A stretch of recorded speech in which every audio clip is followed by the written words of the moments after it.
शिवोऽहं शिवोऽहं शिवोऽहं शिवोऽहं शिवोऽहं शिवोऽहं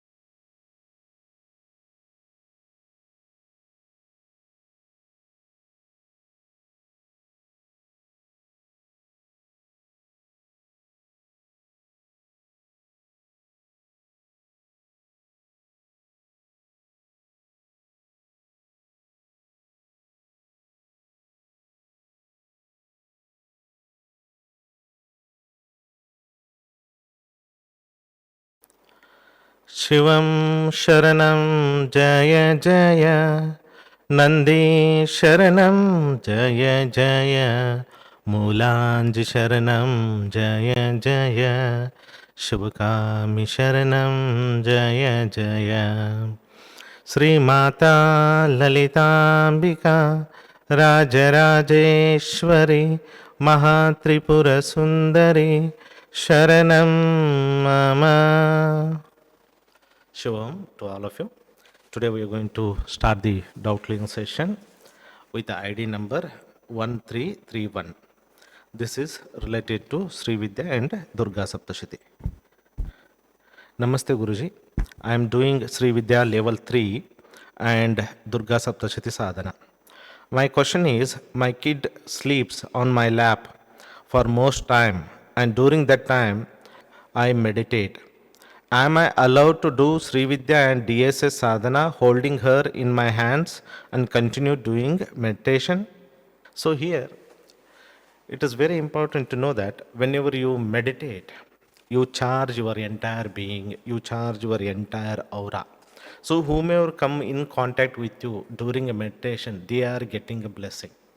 Okay? So when you are meditating along with your child, so what happens? Not only you receive the blessing, your child also getting blessed with the divine energy. So it's good that together you and your daughter, walking on the path of spirituality. It's a blessing of Divine Mother that, as a child, she is with you, blessing you, and you also meditating. It's good, no problem at all.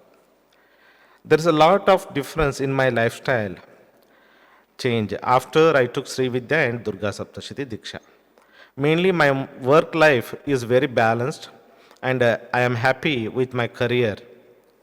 However, one problem in my personal life is due to responsibilities. I am not able to balance my temper. Even though there is a lot of changes happened in my life and so many things I have balanced and things are going well, but I'm not able to control my anger or short temperament. Can you please guide how can do that in any diksha? See, here, whenever you are not in a control of your own emotion, either it is a anger, depression, or your some behavior to the situation, at that time it is not just a mantra. Mantra plus awareness help you here. So what you do whenever you get anger, that night try to see the situation with your awareness, with witness consciousness. What happened during that time? What is the thoughts? What is the behavior of the person? What is the situation that triggered anger within you? That you need to bring awareness. More you start doing this, more you see yourself, how you behave. Okay? When I say, when you see yourself means you as a soul watching yourself. Yourself means here ego or personality consciousness. So when you see yourself as a soul, what happens? The transformation takes place, awareness will take place, and you will think, you will see, or you will feel a change in the perception, and next time suddenly the anger will come and your soul will start helping you and making you alert and bring right thoughts, right guidance for you. So what you do before going to sleep or whenever you are not disturbed, go and sit and watch what is happening, why you feel triggered, what is the, all that situation. Try to see from your own mind or feel that and pray to your soul or Tirumalarji or Divine Mother, Mother, please guide me so that I can overcome from this anger, from this, situation. I should be able to bring balance. I should be able to center. I should not react. Instead of from the soul centered, I should act. So this is the one thing you need to do it. Okay, whenever you, whatever the emotions, whether it's anger, depression, whatever that is, or any unwanted behavior in your personality you want to change, awareness is needed. That one thing. Second thing is you chant the Krodha Raja Bhairava mantra. In the name of the Bhairava, Krodha Raja, the one who brings the balance, who controls the Krodha, who is the king of that Krodha emotion. Okay, so you pray to him, Lord Krodha Raja Bhairava, help me to overcome the anger issues and balance myself, create more love, more awareness, so that I can see or I can feel the change in the perception and I can act instead of reacting. So, Krodha Raja Bhairava mantra plus your analysis or witnessing the situation, just no need to do anything, just watch, witness. Automatically your soul will guide. No need to think anything. You from inside out, you will have a guidance, knowledge, and then transformation takes place. Okay. So next question from ID number 20,006. Okay, related to Shiva Yoga. I am currently practicing Shiva Yoga level 3 and find it very effective. During the Shiva Yoga level 3 practice, I experience vibration in the upper part of the body, that is heart chakra onwards, and a lot of energy in the palms. However, I do not feel sensation in the part below the heart. Can you please let me know why it is so? You see that above the heart center, we call it as higher chakra. Below the heart center, that is the lower chakras. Okay, these lower chakras vibrations are almost near to your body vibration. So it's very difficult for you to feel the lower chakras until unless you meditate for many years and create a sensitivity to the energy and vibration. So in your case, what is happening? Energy is moving. Okay, when it moves to the higher chakra, you could able to experience the energy movement and activation of the chakra, healing of the chakra, all that is above the heart center. It is normal and natural. Okay. The next question from the same ID number. Guruji, when there is a time constraint, is it okay if I practice the first two levels in the morning and level 3 later in the day? You see that these are the steps: level 1, level 2, level 3. It is something you, level 1 vibration help you to step into the level 2 vibration. Level 2 vibration and energy and consciousness help you to step into the level 3 consciousness, vibration, energy. So first two levels you practice in the morning, suddenly in the evening, what happens? If you are good with positive thoughts, positive energy, inspiring, and having a very, very good mindset, then what happens? You could able to hold the vibration of level 1 and 2, and then you can directly go for level 3 practice. But if you are the person who is a little bit emotional, disturbed, sensitive, then what happens? The level 1 and 2 vibration will go down.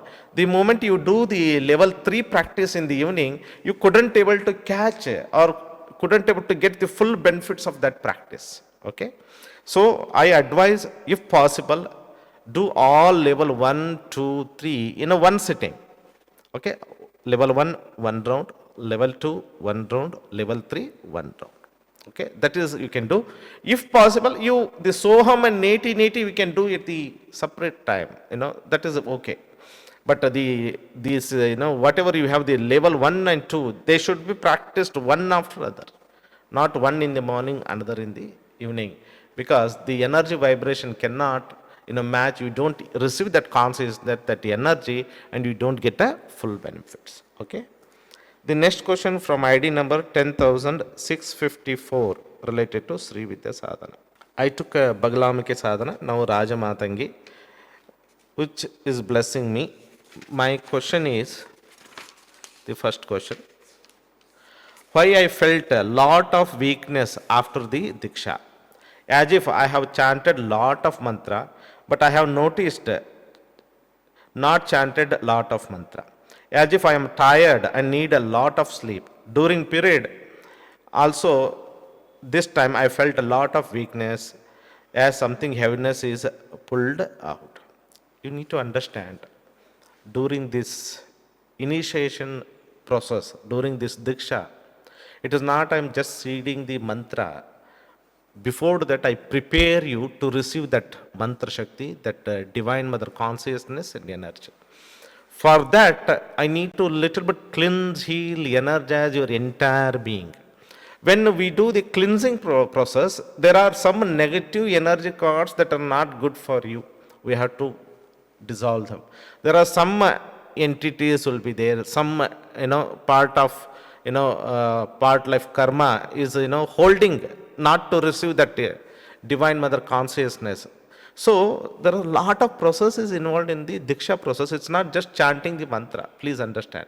So here I invoke our Guru Parampara energy and Lord Shiva and Divine Mother. Then whatever they know, the energy or the whatever the powers I have received from past many lifetimes, I am using that to bring a complete healing and wholeness in you.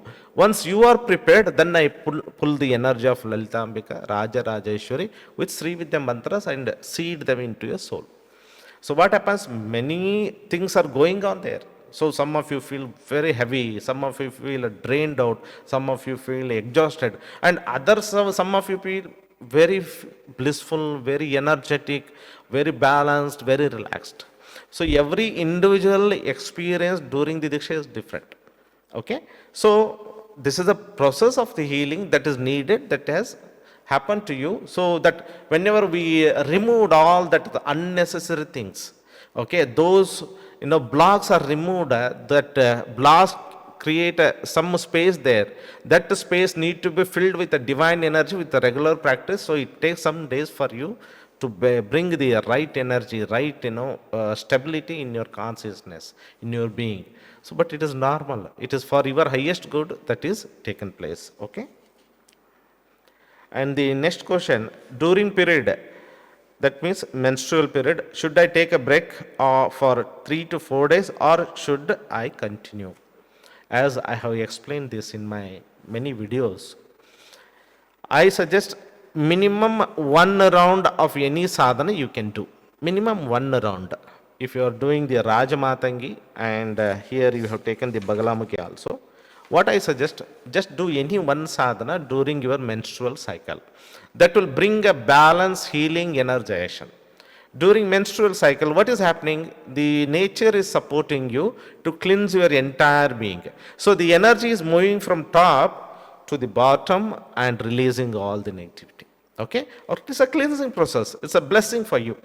During that time, when I meditate, what happens? I raise my consciousness, my energy. So during meditation, my energy going from bottom to top. Okay? So it is a complete opposite direction what is nature is doing to you, the cleansing process. So what I suggest, either you take a break, okay, or else just do one round just to bring a balance so that you are stabilize your emotions, your thoughts, your energy, centered yourself and feel good during those 4 to 7 days so that you can help yourself.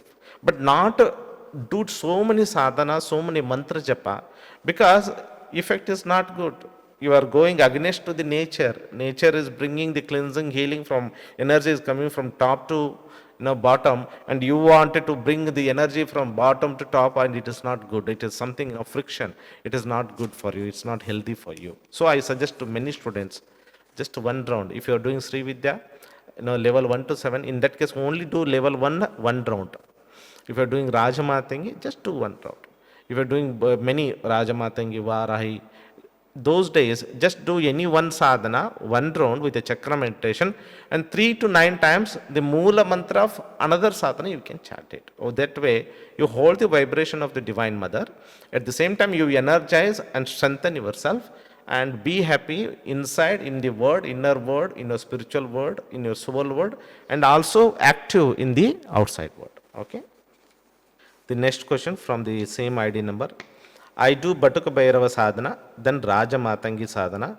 As I have taken Bagalamiki, I do Moola mantra 9 times because for 2 months I was doing it. Good, you are doing well. As stated by Guruji, is the sequence correct? It has been 17 days. Ma blessing is on me and my job. I'm grateful to Guruji and Ma. Yes, you are doing right. So you are, already completed Bagalamiki sadhana for minimum 2 months. Okay. So now you can just do the Moola mantra japa of Bagalamiki plus the Raja Matangi chakra meditation. And you are doing the order as if, Batuka Bhairava, Raja Matangi, and then Moola mantra of Bagalamiki. That is right. You are doing in a correct order. The next question from ID number 20,025 related to Shiva Yoga level 4. Pranams Guruji, you said that Panchakshari mantra represents 5 elements. In level 2, 3 and 4 of Shiva Sadhana, we absorb the prana of letter Na in Swadhisthana, but letter Na represents earth and Swadhisthana corresponds to water. Then why do we do that? The same question goes for other chakras and other letters of the mantra. You see that maybe you have very selectively listened my talks here. Nama Shivaya, they are not just with the Panchamahabhutas, it goes beyond the energy, consciousness and all. You see that when we follow the circuit, you start from the Om, then here is a Shi, here is not the the connected with it, then Shi, then Va, Ya, like this it will go, and here the order of Panchamahabhutas don't come there. So this is a very powerful inner technology given by Sadguru Tirumularji. With our limited understanding, only with the elements, we should not judge why it is happening like that.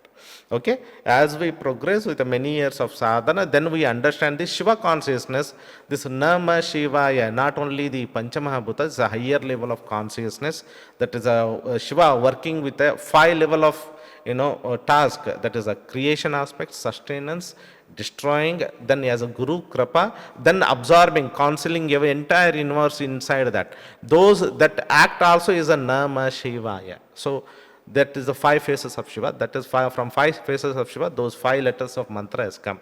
So if you go through the Tirumantiram, Tirumalarji has written around 96% about the only Namah Shivaya. She means again the Shiva, Va means the Shakti. So here again we don't compare Shiva with the elements, Panchamahabhuta, it goes the higher level, So as we progress, there are a different level of understanding of the mantra, its consciousness, its energy and its application. So what you are telling is right. When you compare the Namashya with the Panchamahabhutas, it may not work the way we are doing it. But apart from that, the higher level of consciousness, it goes beyond that.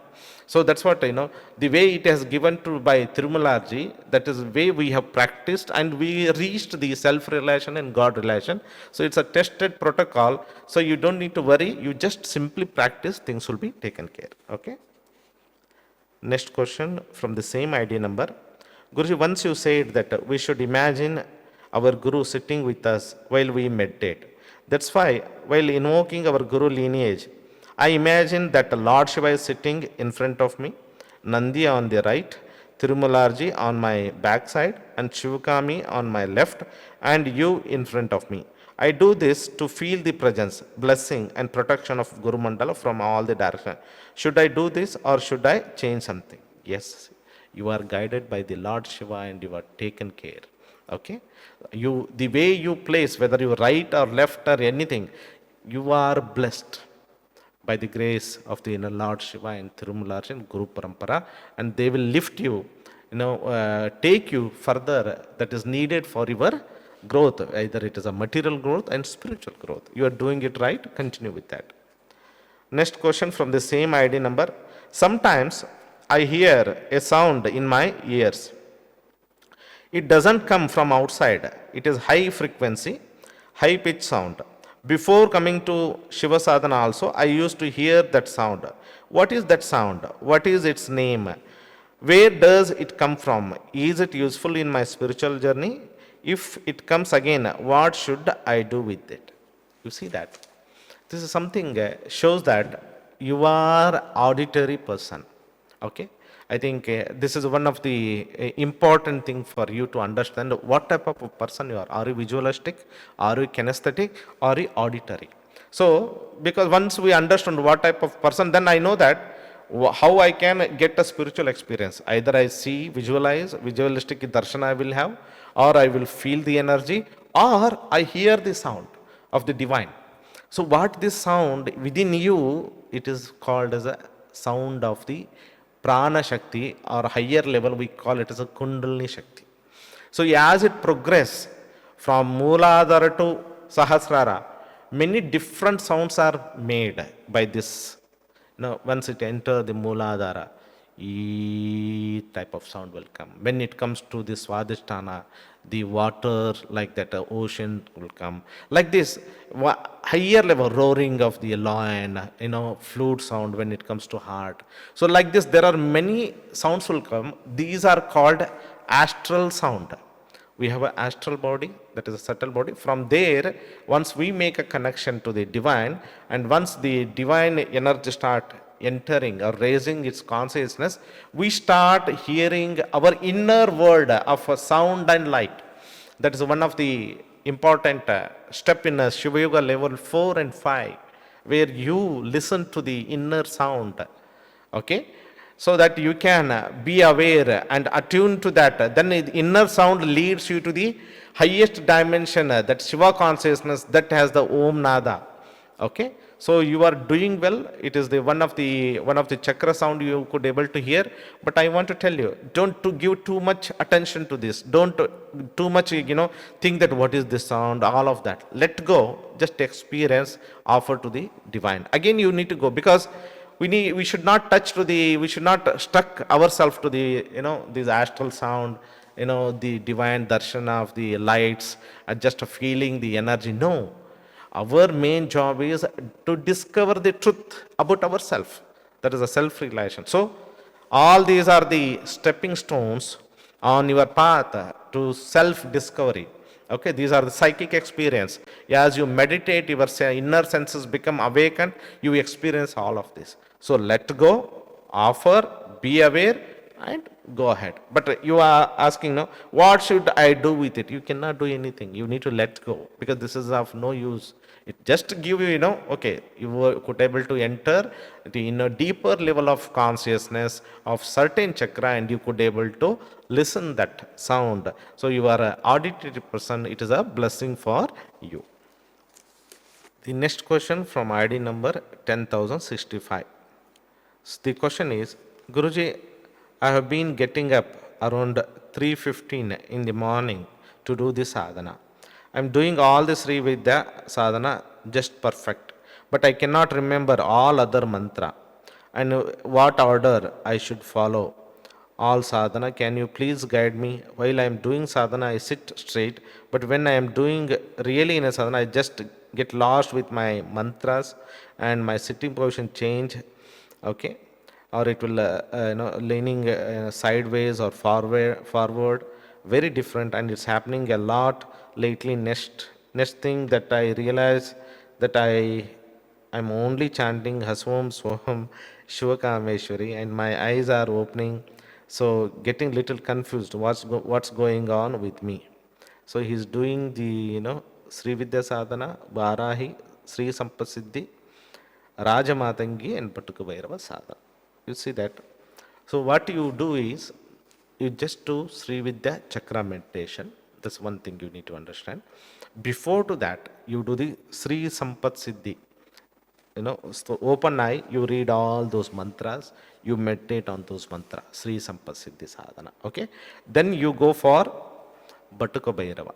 Okay? Then you go for Rajamatangi. Then you go for Varahi. Then last you go for Sri Vidya meditation. That's a one point, that is the order. Sri Sampasiddhi, okay? Then you go for Batuka Bhairava, then you go for Rajamatangi, then you go for Varai Sadhana, then you go for Sri Vidya. Okay, this is the order you can do if you want to do all sadhana in one sitting. Okay, that's the first point. The second point is, if you have completed any of these sadhanas, okay, for minimum 2 months, then you drop the chakra meditation of that sadhana. For example, Rajamatangi, okay, if you have done the 2 months of chakra meditation with Rajamatangi mantra, then after 2 months you just need to drop the chakra meditation. You just need to chant the Moola mantra for Rajamatangi, Uchishta Chandali and Batuka Bhairava mantras. Okay, similarly applies to different sadhana if you have done minimum 2 months of that. But this rule doesn't apply for Sri Vidya sadhana. Sri Vidya chakra meditation should be done regularly for lifetime until you experience the self-realization. And all other sadhanas can be done at a different, like only the Moola mantras. Why I am telling? Sri Vidya is a root, Moola Vidya. All other Varahi, Rajamatangi is like a branches. Okay, so first you do the Sri Vidya, all the Shaktis will get activated, you connect it to the source energy, then you chant the, all the other mantras, just a Moola mantra, things will be taken care. Okay, you do that. And now you are telling that, of course, when we sit, it is different. When we do the practices, the movement will happen where Kundalini wanted you to do like this, do like this, like this, like this, or the front and back movement will happen. Okay, so many things will happen. So in that case, you let go. Don't worry about the position, whether you should be straight or not. Once you pray, start the sadhana, surrender to the inner divine mother, that is a Kundalini energy, and allow that to take care. Okay, and then you are telling one more thing. I'm only chanting Hasvam Soham Shivkameshwari. After you started Sri Vidya and you end up with the Hasvam Soham Shivkameshwari. So what is telling that you might have chanted this more, or it is more attracting to your mind, or it is active and alive, this mantra within your soul. So what you do, you reduce that mantra for a few days. Okay, reduce chanting that mantra for a few days and do the sadhana that is given properly. And as I told many times, try to hold your, you use your hands like this. If you are getting lost with the mantras and chakra position, and if you are, some people with closed eyes, they will lose all of it. Open your eyes and just do this. Your half eyes open and you hold your position where I am, so that you will not get sleep, or you will not don't have a control over your mind. It will your subconscious mind will take over and things will happen like that. Okay, so you use all these the tips that can be helpful to you in your sadhana. Okay, the next question from ID number 10,687. Pranam Guruji, I am currently doing Shiva Sadhana level 2 and Sri Vidya level 1. I am retired and 65 years old. I want to devote more time to my sadhana. Besides regular doing these two meditation, I do japa also. I want to get God realization in this lifetime. Should I take a more course from you?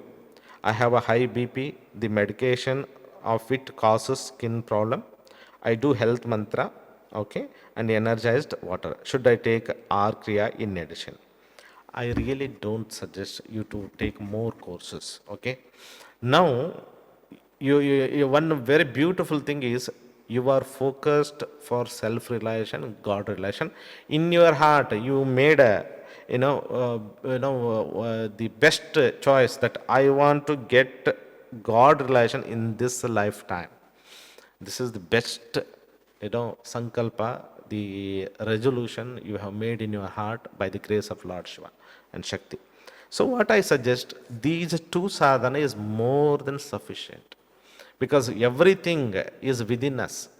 So you are doing one sadhana in the morning, another sadhana in the evening. In between you do the mantra chanting. But what I suggest, since you are more focused on the God realization, you add the self-analysis. Do more of a soham and neti. Okay, try to sit for a Soham for 1 hour. Try to, if possible. Or neti neti. Bring the awareness, who you are. Hold on that thought, who you are. Why I am here. Am I a body, mind, all that, what I have explained in the workshop video, how to do that neti neti. What is the measuring stick for that? Try to do that also. Okay. So taking a more course doesn't give a self-relation, God relation. It can only help you to solve the issues in your life. More awareness about yourself, your attention about yourself, who you are, that is very helpful for you in God realization. Okay. And then you are telling you have a high BP and you are on a medication, and you are also doing the health mantra and energized water. It is more than sufficient. I'm telling you, health mantra is a miraculous mantra. I'm telling you, I have seen wonderful results. Very, very chronic disorders and all that can be taken care with the health mantra. So you can just continue with that and things will be taken care. Next question from ID number 10,493 related to Varahi Sadhana. Shivam Guruji, with a blessing from Mahadevi, our Tirumalaji and you, I have been able to practice Sri Vidya level 1 to 5. This is now the question. This is regarding a japa. I am practicing level 5 every day and also chant the mantras every day. Which level mantra can I do the japa to work on my self-realization? For now, I chant Om Mulanji Nama Om all day and Shivakameshwari mantra. That is Hasavam Soham Shivakameshwari while I do the daily activities. So what I suggest you, whenever now you are telling you are doing level 1 to 5. Okay. Now you are in a 5th level, so you should include Panchadashi mantra also in your regular mantra japa. As I explained in the workshop or in my workshop recorded videos that is offered in the distance course, I explain, if you are practicing level 1, you should be able to chant level 1 Moola mantra. When you practice level 2, Moola mantra of level 2, those 2 months. So when you practice level 5, Moola mantra of level 5 minimum for 2 months, apart from the Sri Vidya meditation. Then what happens? You absorb level 5 energy and you meditate with the chakras, and then you're ready to receive the higher level, that is level 6. Okay. So you are chanting Om Mulanjanamo, it's really good. Hasvam Som Shivam Kamishin, that is very good. Plus Panchadashi mantra also you need to chant. This is the one thing. And then your question is, what level of mantra can I do the japa to work on my self-realization? Okay. Again here, self-realization more about awareness than mechanical or just chanting the mantra. You need to understand. So self-analysis is very important. Go and sit when you are not disturbed and bring your attention to yourself. Be aware who you are. Ask the question who you are. Are you a physical body? Are you a mind? Are you a thought? Are you a emotion? Are you a feeling? If you are not all of that, if it is said you are a soul, what is this soul? What is the meaning of that? What it means for you? Go deeper. Self-realization. That now you realize, you have a false identity that you are not a soul. You are a body and mind. You are a personality, or you are a woman, or you are a girl, you are a boy. I am belong to this family. All this is the karmic. All this is the attachment. You go beyond that, then only the self-realization. Mantra just helping you to cleanse your casual body, energy body, astral body, light body, and then mother energy is bringing the consciousness, that divine consciousness, truth consciousness. So consciously we also do the effort to go and activate that consciousness, that is a supreme consciousness, truth consciousness, by intellectually seeking the truth for a question, who am I? That you need to do apart from the mantra japa. Okay. This is regarding next question from the same ID number. This is regarding Mahavaraya Sadhana. I took the initiation of Mahavaraya Sadhana a month back and do the meditation in the evening. I struggle to focus during a meditation and get disturbed in one way or the other. However, I don't want to stop the meditation. What can I do to increase my focus? Please suggest. And why is this happening? As I never had any problem with Sri Vidya practice. It's a very interesting question. You see that when you practice Sri Vidya sadhana, you are not having any problem with the focus on the mantras or the chakras, on the meditation. But when you do the Varahi sadhana, you see that Varahi, as I told in the workshop, she go and penetrate deeper level of subconscious mind and clear and do the cleansing and all of that during her meditation. That is a power. That is the one of the blessing of Mahavarahi, where she go deeper level of consciousness, digs all of that. That's what she has, a boar shape where she go deeper, deeper, deeper in your consciousness, remove all that you have accumulated, suppressed emotion, thoughts, everything, and they are surfacing you during the meditation. When they are surfacing during the meditation, your focus is disturbed. So the every deity, her mantra, her consciousness, her energy, her way of working is different. Lalitambika is very smooth, lovely, sweet, and work in a different way. Vara is very different. She is the Dandanatha. He has an ability to go a deeper vasanas, deeper feeling, cleanse all of that. When cleansing has to take place, it has to be come to your awareness. Then only it will release it from your soul. This is a process. Okay? Mother is working for you. You are blessed. Know that it is a blessing of Varahi that is working for you. Okay. Now, next question from ID number 1449. Sri Vidya Sadhana level 2 and R Kriya. Namaskar Guruji. I am currently doing level 2 Sri Vidya Sadhana along with Raja Rajeshwari Kriya. These days, when I am chanting the Guru Padaka mantra during the sadhana, as soon as I finish chanting Hasaka Prem, my mind wanders away or goes into some deep thought. I did level 1 for about 8 months and started level 2 now in December. This never used to happen when I was doing level 1, and it started only after a month of doing level 2. What could I be doing wrong? Please guide me to correcting myself. No, nothing. You are not doing wrong. You see that this Hasaka Prem, this is the mantra of a Kala Samhara Kali. Okay? It is something, it will take you some different dimension of a Kala.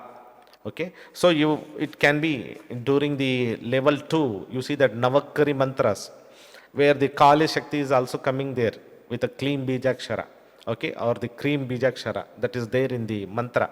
So it is awakening that tattva in you. When that tattva is awakened, this little bit distraction is happening, but it will not be continue. You should not worry. These are the tattvas. These are the vibration playing in your consciousness. So some changes will be taking place in your consciousness. So let go and practice for some more weeks. You will see that again. You will be coming back to your regular practice and you will have a smooth experience with the Mahapaduka Guru Mantra. So next question from ID number 10,740 related to Bagalamukhi Sadhana. Can I do the sadhana during non-Shuddhi days? Generally we don't do puja for 11 days when there is a birth or death in relatives. Kindly clarify my doubt in this aspect. Yes, it's true that in our Indian tradition, whenever somebody dies or new birth will take place that time, there is no ritual will be conducted, no puja will be conducted. It is the shastric rules that we follow. But in inner meditation of Sri Vidya Sadhana, there are no such rules and regulations. Because it's an inner meditation, you don't need to worry whether somebody, what is happening in the outside, in your family or relatives. You should meditate regularly, no matter what happens. Okay? So this is a Sri Vidya is not comes under the Shastric, conditions, all the rituals, the conditions for the rituals. You have to take a bath, you should be meditating at this time and all that. things will be there. You should wear this and all of that. So you should not meditate during those days and all of that. So in Sri Vidya meditation, which is an inner meditation, that is within you, within the your soul consciousness, within your inner energy, that what you are bringing, the grace of Lalitambika. For that you don't need you don't have any conditions. You can meditate anytime with any day. Don't worry about all these conditions. Okay. The next question from ID number 10,008, Sri Vidya level 7, general question. I offer all my success on your lotus feet, Sadhguruji. It's because of you I am able to successfully balance my spiritual and material life. The first question from the ID number, same ID number. Guruji, in my meditation, I experience expansion, oneness, energy, and all, but unable to clearly differentiate what is awareness. Kindly guide me on this. As you said, awareness is ultimate reality. You see that? Here, when you say, in my meditation, I experience, expansion, oneness, energy, and all. Okay? But unable to clearly differentiate what is awareness. You need to understand. The one who is understanding oneness, the one who is understanding expansion, the one who is knowing the energy, that knowingness above all these experience is the awareness. If I take away awareness, how will you know this expansion? How will you know oneness? How will you know energy? How will you know all that is happening to you in a meditation? So it is the awareness that is present. Because of that you could able to see, feel, experience and differentiate all that is happening to you.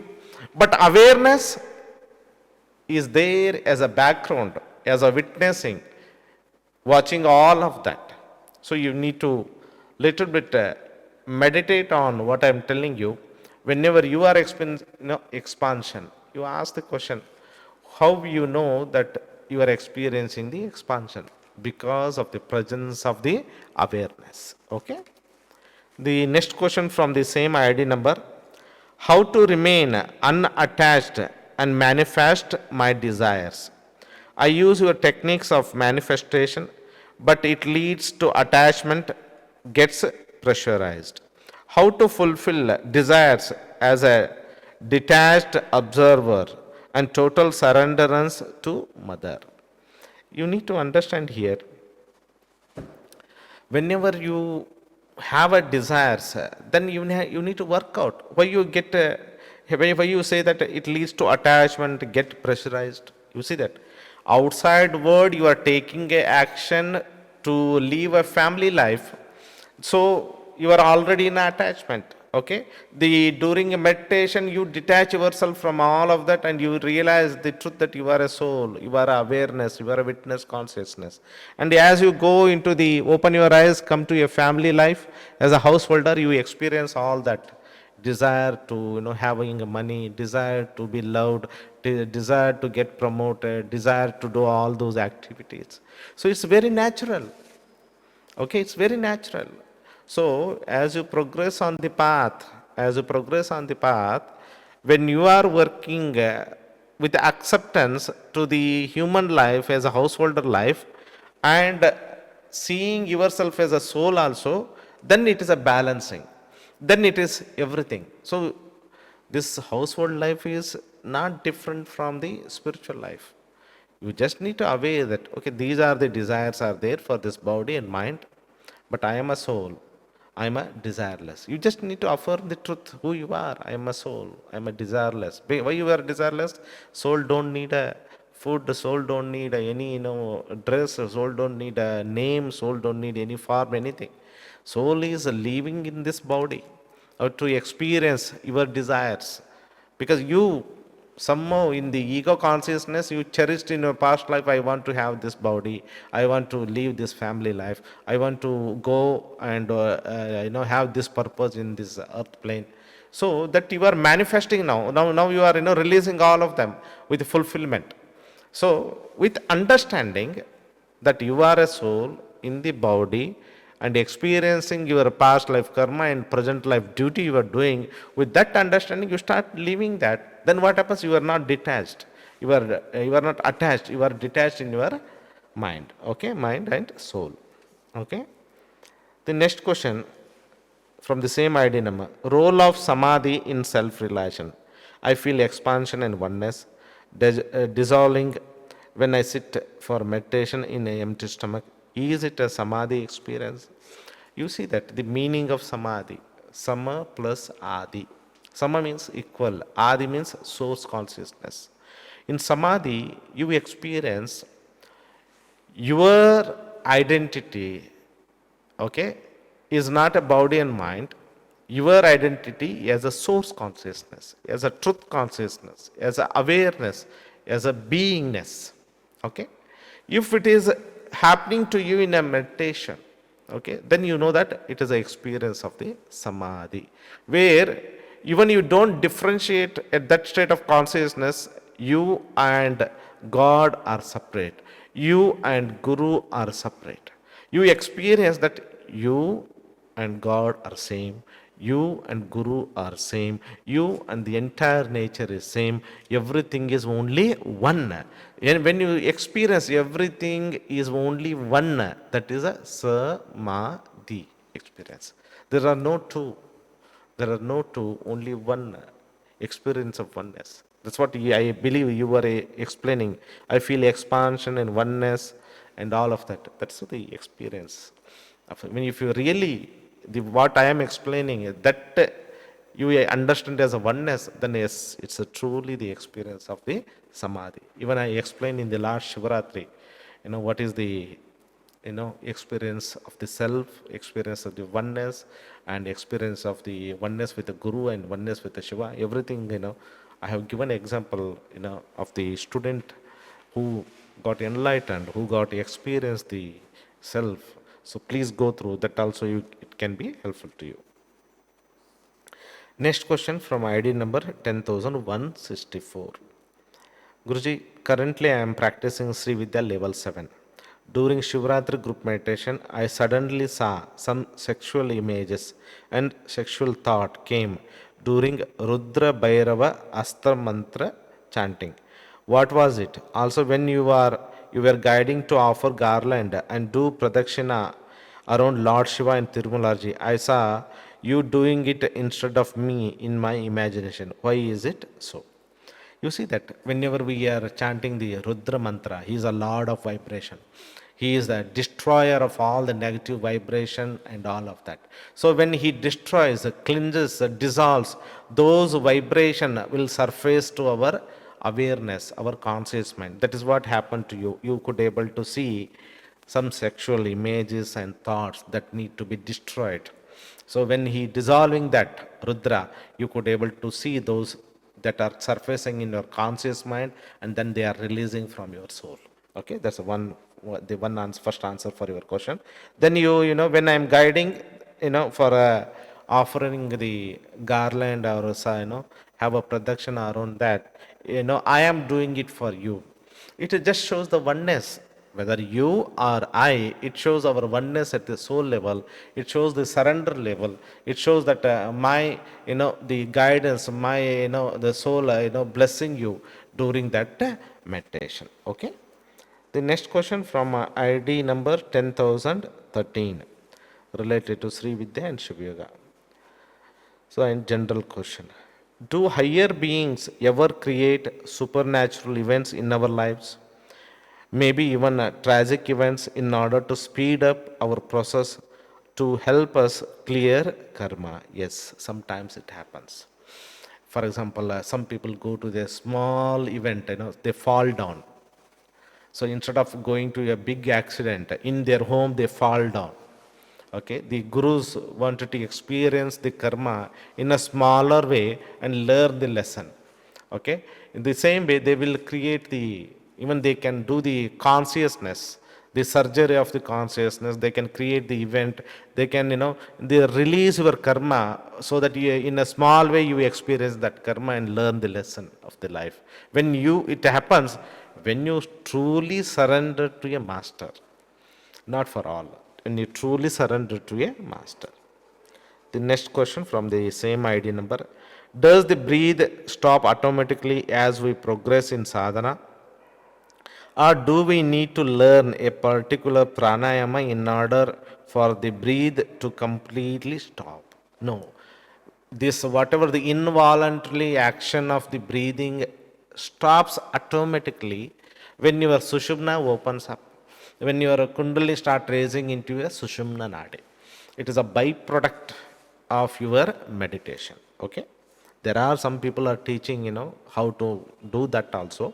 Okay, but again that triggers the sushumna and make you to do all of that. Okay, but it's the permanent change, that if you want a permanent change, because those things will be temporary, whatever you do it for yourself with the pranayama, that is a temporary, you feel the breathe stop, but not for a long time. That happens in a samadhi for a long time as a byproduct, as your oneness, where your energy goes from here to here, reaches here, where all your prana is withdrawn. Then your body become like a, something very static state. At that time your heart don't need to beat. So entire involuntary process that is happening in the body consciousness with the body intelligence is temporarily stop for few minutes or few hours during the samadhi. But it is a byproduct of the real meditation given by Sadguru Tirumalaji, like Siddhas and all of that. Okay. Some masters have incredible amounts of Shakti. Each Shakti is something we can learn to store and build up to help us transform. Yes, it is not a one day, it is a tapas Shakti. Why they have this Shakti? They have worked for 10 years or 15 years, every day working for 10 hours, 18 hours. Then only they create that, tapas Shakti, then they can help. So when you do the Sri Vidya meditation for many years, you will also develop such type of power and help you to transform yourself. Okay. The next question from ID number 10,535 related to Durga Saptashiti and Sri Vidya level 3. First question. Namaskar Guruji. During Sri Vidya Havan, do we need to chant the initial mantras and dhyanam of Devi Kadgamala Stotras also? Or do we directly start with the Om Hruday Devi Swaha, so on? Please guide. Yes. You don't need to do Viniyoga, you don't need to do Nyasa, you don't need to do Dhyanam, you don't need to do all of that. You directly go with a stotra, what you have explained, Om Hridaya Devi Swaha, Om Shiro Devi, like this you start directly Kadgamala Mala Mantra Stotra without all that initial part. Okay. Why it is? Because you got initiation, all this Shakti, these Kadgamala Shaktis are seeded in you as a Sri Vidya mantras, because level 1 to 7, it has all the Shakti. You don't need to invoke again with the Viniyoga, and you don't need to energize your parts and activate deity in that. All that is taken care in the Diksha. So you don't need to go for that. Next question from the same ID number. Guruji, during Mahashivaratri, we have received Shiva mantras, Dikshas from you. Can we now even do the Havan with Mahamrutyunjaya? That is Om Jum Samam Palaya Palaya, told by you during meditation also, kindly guide. Yes, whatever mantras that you have received during the Diksha, that you can use it for Havan. Okay. Next question from the same ID number. Dear Guruji, you have always emphasized on Manasika Japa. But for a few sadhak like me, it is sometimes difficult to recite mantras in mind completely without even any tongue movement. Kindly guide, what should I do? And as I have also been initiated into Durga Saptashati, do we have to recite the complete Siddha Kunjika Stotram mentally or only the Moola mantra? Kindly guide. Yes, all mantras should be recited. Even the Siddha Kunjika Stotra should be chanted mentally. Okay. But in your beginning case, if you want to whisper and make a movement of the tongue, you can do it. It's not, but loudly chanting is not allowed. Why it is not allowed? Because you don't know in what space you are sitting, what are the your surrounding, what are the beings are present, what are the energies are surrounding you. So we suggest you not to openly chant those mantras, lose the charge of your mantra diksha. Then what happens? You don't get the results. Okay, so always chant the mantras mentally, make a sankalpa, ask, make a prayer to mother. Okay, if it is very difficult to chant mentally, whispering within yourself, not chanting loudly, that you can manage it. Okay, next question from ID number 10,026. Pranam Guruji. Guruji, what is the sequence of Raja Rajeshwari Kriya breathing? We should follow the order of breathe as you given to us, or we ourselves select the order for breathe? No. I have very clearly given part A, what practice should be done first, what practice should be done next. Part B, how you should follow the order.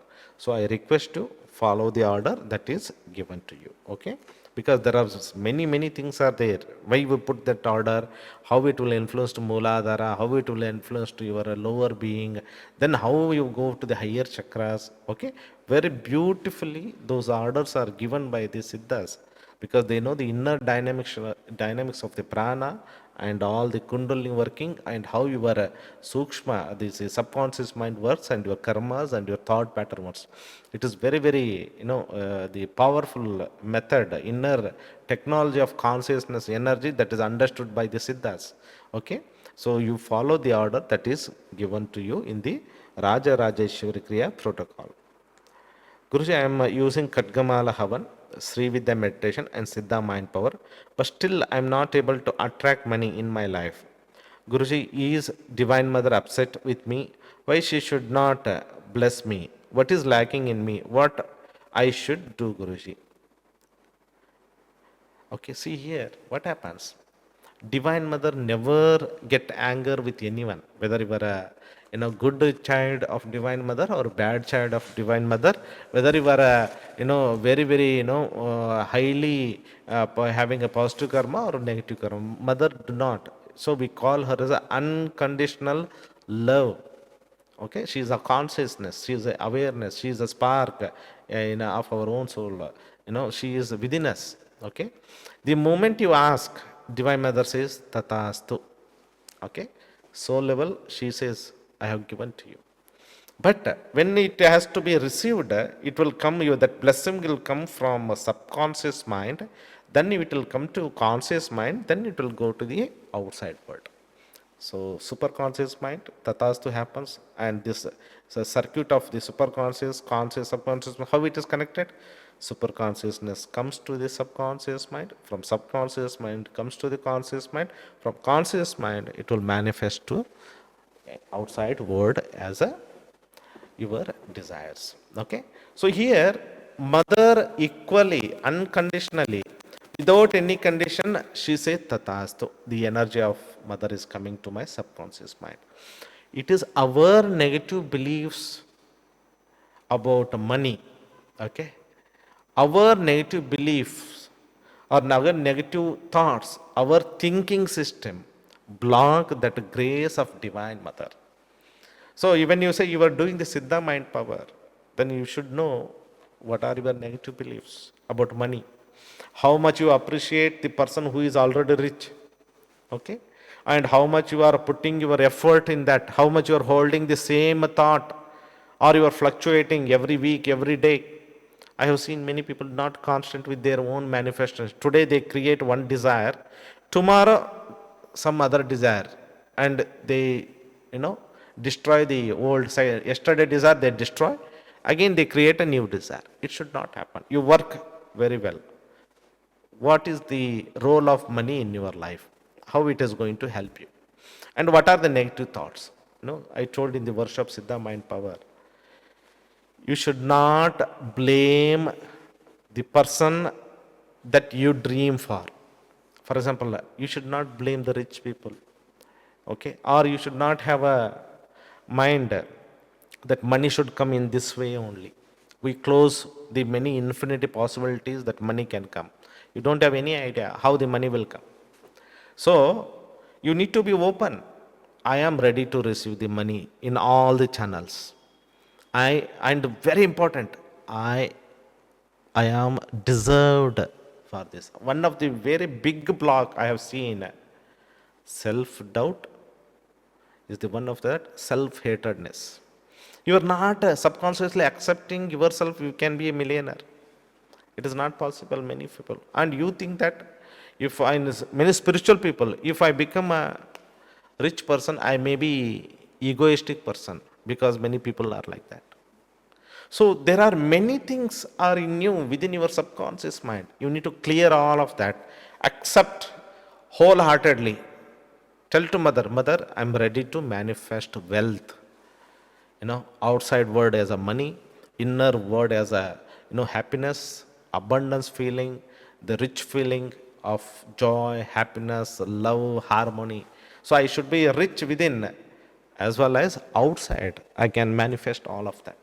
So once again, I advise you work with your Siddha mind power. Okay, mantra and meditation is easier. Doing havan is easier. Okay, but working with subconscious mind with your limited beliefs, they are hidden within your subconscious mind. You are not aware, or your some deep limited beliefs are planted by your friend circle or your parents or your relatives, or you came with such a brought up that you find money can be very very, or your habit of the how to treat money or how you spend money, everything is involved that. Okay, please work out with that. Divine mother is not anger for you. Okay, you need to help yourself, you need to release, accept the grace of mother, things will be taken care. Okay, the next question from the same ID number. Guruji, I am asking Divine Mother for giving me the hint of my soul purpose, but still she does not guide me. Yet what I do, Guruji, please tell me. You see that to receive the guidance, you should have a awakened intuition, developed intuition, then you can grasp it. Okay? But I have explained very clearly in the Siddha mind power, you know, you need to work out on your heart desires. Your heart desires are the direction or that is the compass that will guide you to the purpose of your life. So find the heart desires, what you love to do. If money is given to you, if all the facilities is given to you, what you would have done with that? Try to find what is your expression, your talent that will bring a joy. Then you will find the purpose of your life. So you need to work out. It's not Divine Mother. Divine Mother has given everything, soul agent, everything is in your soul level consciousness, all information is feeded. Super conscious level, everything is there. To bring it from subconscious to conscious mind, you need to work out on the paper, the exercise I have given in the Siddha mind power. Okay?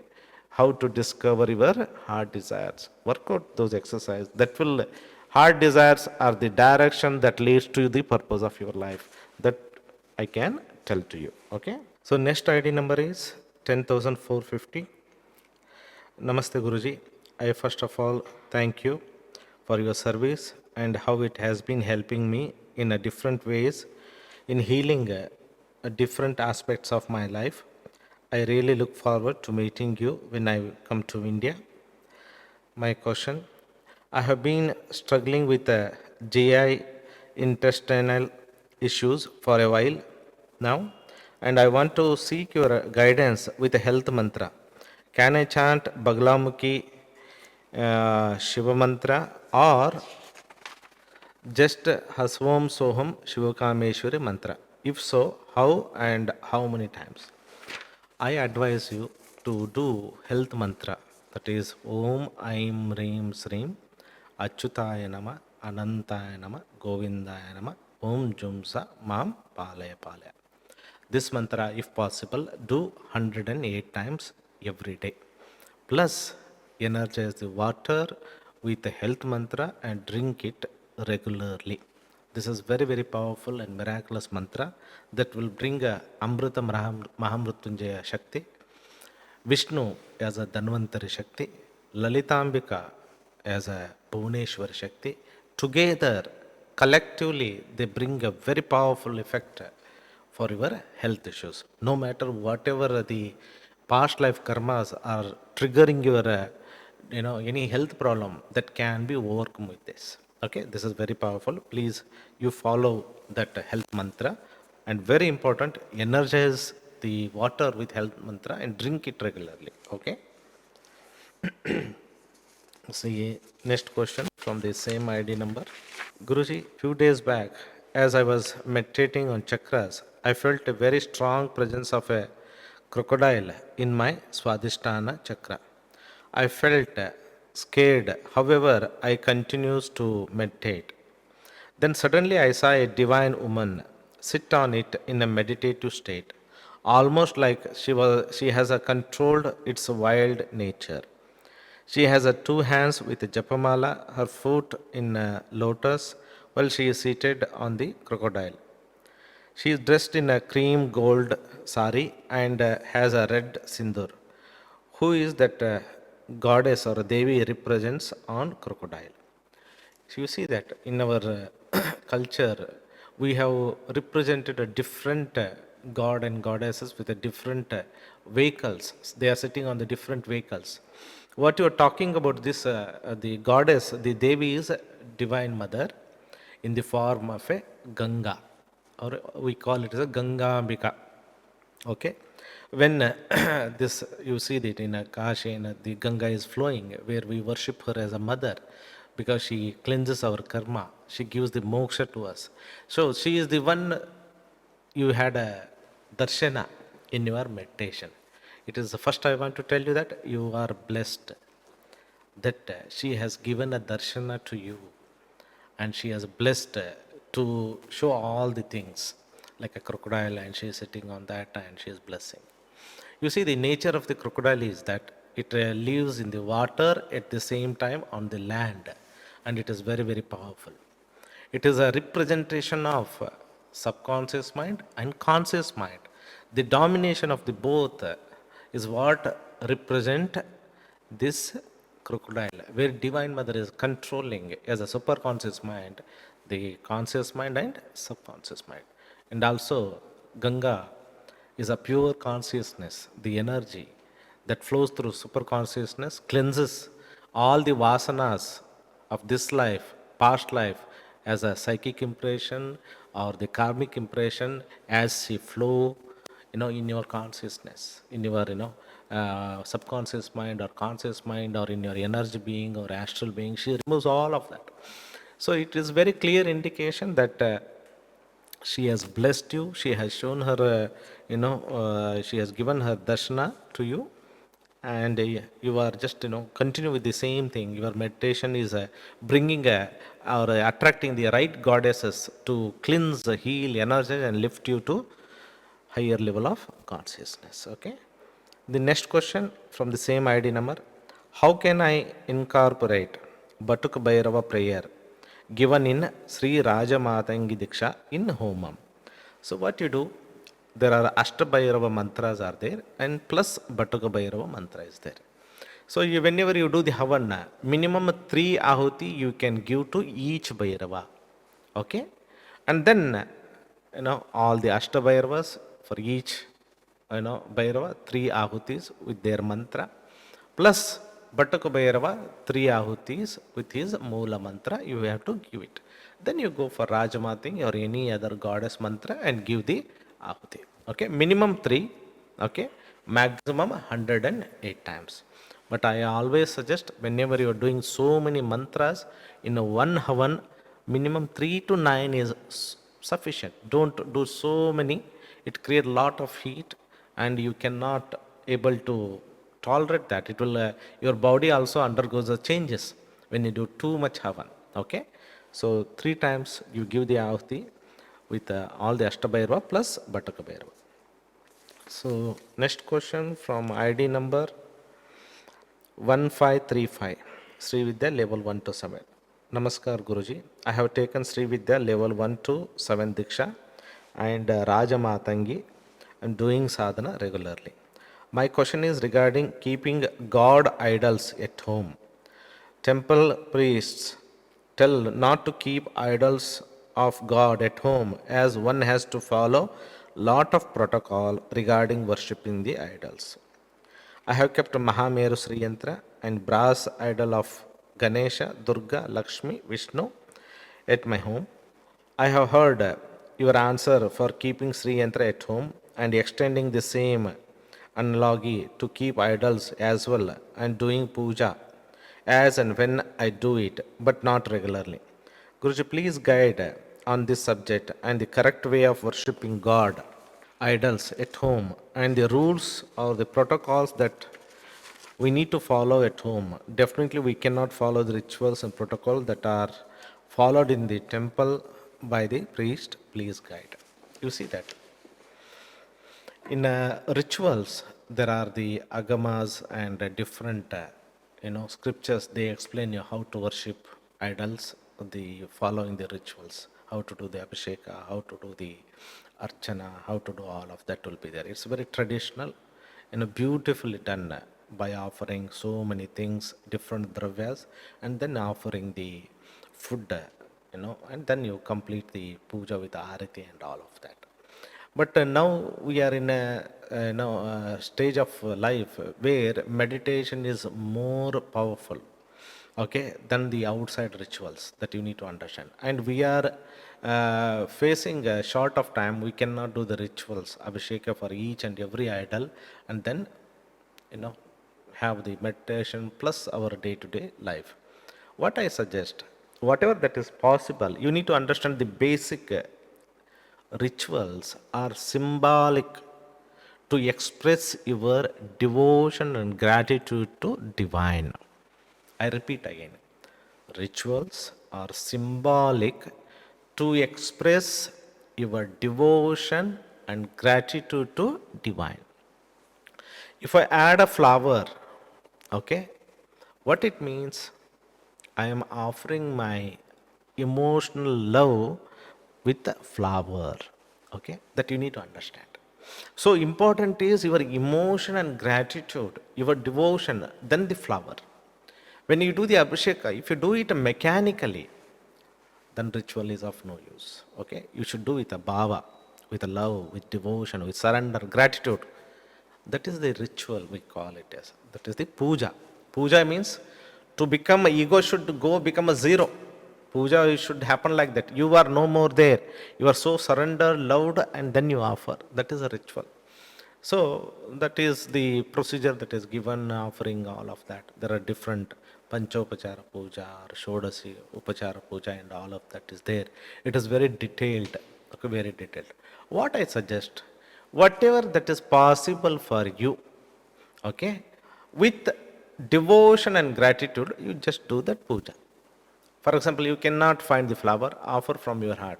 Mother, I love you. I offer my flower from my heart. I visualize the flower and offer at your feet. That is a real puja. Okay? So that you do it. If you have a flowers, you just put it and do it. If you don't have a time, before meditation, you tell to in your mind, Divine Mother, as I am connecting, I am also offering my love, devotion, gratitude to all God and Goddess idols present in my puja room. I bow down them all. I am ready to receive their grace. I am ready to connect with them. You see that? So you are sitting in a meditation room, now, and you are also connecting to the divine idols present in your puja room, and you are not only meditating Sri Vidya, but you are also offering your love and gratitude to all the idols that are present in your puja room. So don't worry about all the, what astrologer is telling, what is the temple priest is telling, and all. Take away all of that. You are a Sri Vidya Sadhak connected to Siddha Parampara, getting a guidance from the self-realized master in a right way. Okay, so drop all the things. Know that. What is the truth? What is the use of all the idol worship? Go beyond that. It is a form. Beyond the form, it's a energy. Beyond the energy, it's a consciousness. And that consciousness is one. From many, I need to go to one that I'm doing in a Sri Vidya sadhana. But if you have a devotion to keep idols and want to worship, you do that also. So inner meditation is Advaita, outside ritual is the Dvaita. I enjoy the outside also, inner worship also. Okay, outer worship also enjoy, inner worship also enjoy. But without any conditions, I flow, I give myself to the divine. That you need to understand. That you need to understand. So if you have time, offer the, if it is a Sunday, you have plenty of time, be there, see the, touch the Lord Ganesha, his feet with love, my Lord, you talk as a father, you know, make a relationship, communicate with him. I'm touching you, I love you, I thank you. This is what, I love you, I thank you. Then I offer the flower.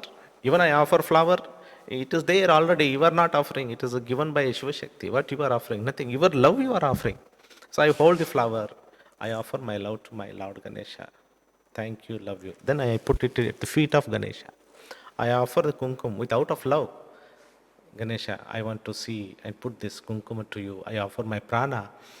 Transferring this my prana to kumkum. Kumkum is added to your feet. Please burn all that negativity in my prana. Bless me so that I can fulfill my desire on this earth. At the same time, walk on the path of truth. So ritual should be out of love, devotion, compassion and surrender. Then it is called a puja. Otherwise, it is not a puja. And don't expect this devotion every day. It's not possible. In the meditation also, it's not possible. Just do it for the sake of doing with the surrenderance. Today, experience is very good. Tomorrow, there is no experience. I surrender the beautiful experience also. No experience also, I surrender. I balance the positive and negative, and at the same time, I walk on the path of truth. So don't have any fear about the idols and all of that. Just give your best, because divine is unconditional. You need to understand. Divine is unconditional. And what all the gods you have mentioned, all are the beautiful representation of creation, destroying all the negativity, sustaining this entire universe, removing all the obstacles. Everything is there. Okay? So without any fear, you just follow what is best for you. Okay? Your intention should be good. You should have an intention to serve the Lord in this form. Offer your love and gratitude. Okay? The next question from ID number 10,385. Sri Vidya level 3, Varahi and Sampasiddhi Sadhana. Dear Guruji, currently I am practicing Varahi Sadhana, Sri Sampasiddhi Sadhana, Sri Vidya level 3. On 4th February, early morning, after completing my regular sadhana, I slept again for some time. During that time, Guruji, that is Shiv Premananji, came in my dream. We were inside a building with a beautiful white walls in background. Guruji spoke to me and told me to call myself as Shiva Shakti. Wow, that's really good. That is your true identity. Okay? As I heard it and moved little away, I came back to Guruji to confirm. Asked, should I call myself as Shiva Shakti? The answer was yes. Then I came back with another question in my mind. Asked if I can call my subconscious mind as a Kamadhenu, as I have named it like that. The answer was, oh my God, the dream ended.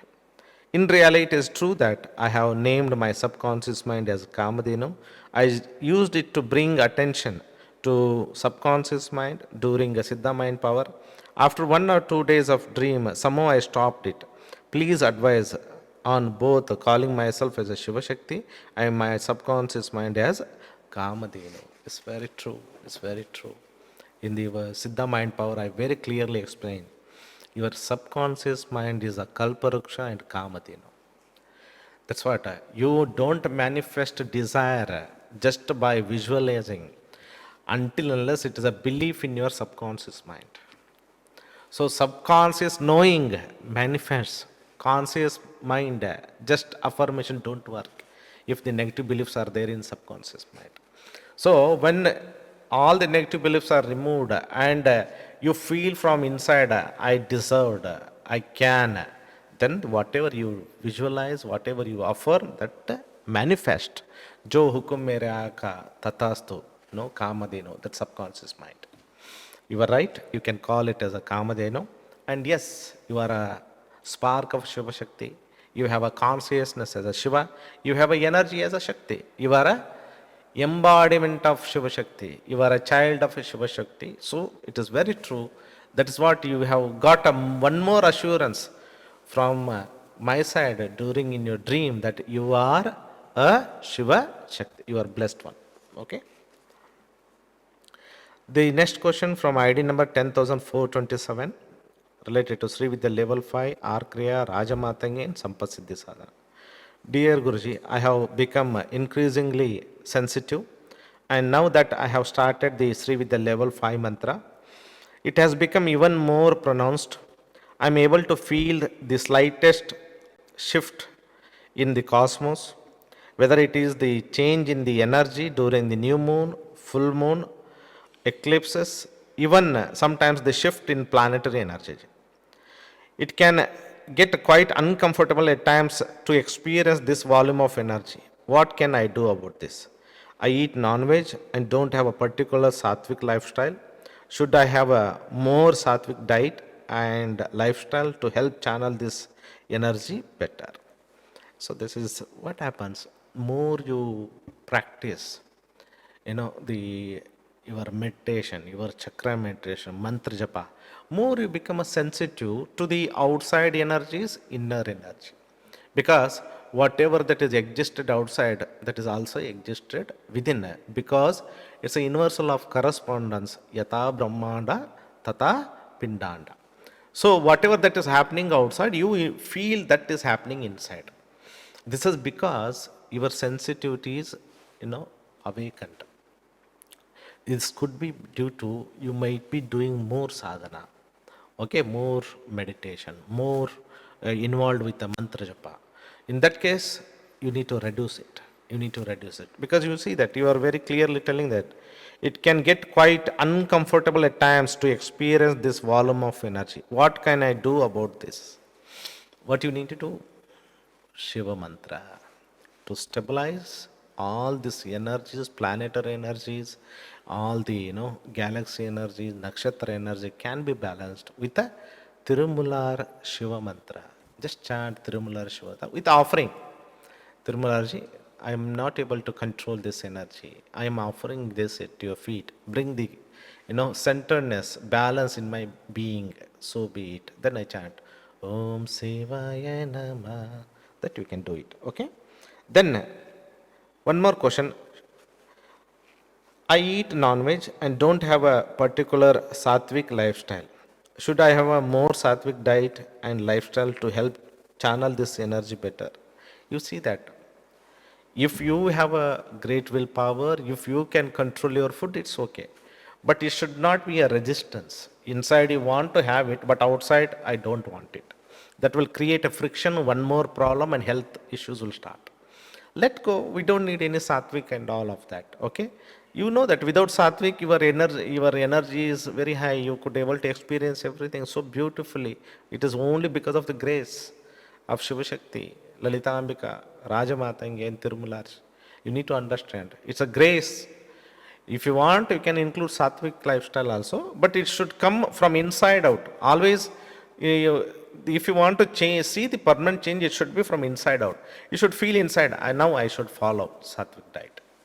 Not that, inside you feel to eat non-veg, but again you force, I should not eat, I should not eat. It should not happen. Otherwise, you are faking yourself. You are not, accepting yourself, what you are at the subconscious level, your desires for food. So I suggest you have a more meditation, more devotion, accept the grace. This is a beautiful thing. Then you're creating the food and all. This should happen where you feel from inside out. I don't want anything. I don't want to eat non-veg. The desire should not be there. That seed should not be there. Then it is a true change. Okay? And you don't need to do anything. It is a grace that is flowing to you. It's a blessing that is happening to you. Question related to Siddha mind power. Guruji, I feel like I am on the threshold of something. I am not sure what, but it is some path that Divine Mother has in mind for me. I have tried to imagine what it is again and again, but I have failed. And now I see that I have to surrender all knowing to her lotus feet and just continue with my sadhana regularly. Guruji, how do I use a Siddha mind power in this instance when I don't know what Divine Mother has for me, nor can I conceive of what I can do in her name? You see that? These are all again, very, very difficult question you are putting for yourself. If the Divine Mother has something for you, she will show up very easily in your mind, in your meditation, in your outside world. Things will flow. When there is a divine, things very easily flow. You need to understand this. When mother comes, when mother intend, things will flow. No obstacle, no resistance in front of the queen of the world. Nothing will happen. Okay? So what you do, Siddha mind power, in your present life, what you want, how I can bring a centeredness to what are my desires as a present phase of my life, how I can make my life better. Those desires you need to affirm in health, for example. If at this phase you need to care of health, you affirm, visualize your good health and use that mind power. If you have at this phase of life money issues, that you work out with relationship, you work out. Only very simple thing. Life is, it's not so much complicated. Whatever that present situation is there, you do that. That itself is a surrenderance. That itself is a surrender. Look into the presence and accepting who you are and what is your need and using the tools, divine tools with the acceptance, the grace of Lalita Ambika. I am doing mother. If it happens, good. If it doesn't happen, I know that it is for my highest good. You are not allowing because it's not my soul agenda. Okay. The next question related to Sri Vidya level 5. Guruji, a day after Mahashivratri, I received a vision of a master. He was in a kurta paijam with a long hair and he was very dark. He was surrounded by sadhakas wearing yellow and doing Shiva Yoga, which seemed to be a series of fluid yogic asanas happening spontaneously. I was sitting down in I was sitting down with my eyes closed, asleep but yet awake. I felt him blow into my face. I could feel the moistness of his breath, and he said, "Pierce the wheel of deep sleep." What does this mean, Guruji? You need that. Whenever we talk about the ignorance, we talk about the sleep, it means we are living in the third dimension, day to day life, waking state of consciousness, or living with a false self, ego self, that I am a body, I am this, that. When you say that, pierce the wheel of deep sleep, means you need to awaken from this sleep, from this drama, from this life. This is a sleep actually. We are all, most of us who are not realized they are, a spark of Shiva Shakti, who are powerful, who are a soul. They are just, living a life of a normal body consciousness, fulfillment of the body desires, and attached to the families, and feel powerful with so many negative, limited belief and self-hatredness, not accepting themselves as a divine, and all of this is a sleep. It's a ignorance. The sleep is a representation of ignorance. You are not awakened. You are not awakened to the truth. So he is telling that awaken yourself from the deep sleep that you have been from the past many lifetimes on this earth. So it is very clear that he is telling that I am infusing the power to awaken the truth in you. That's what he blow.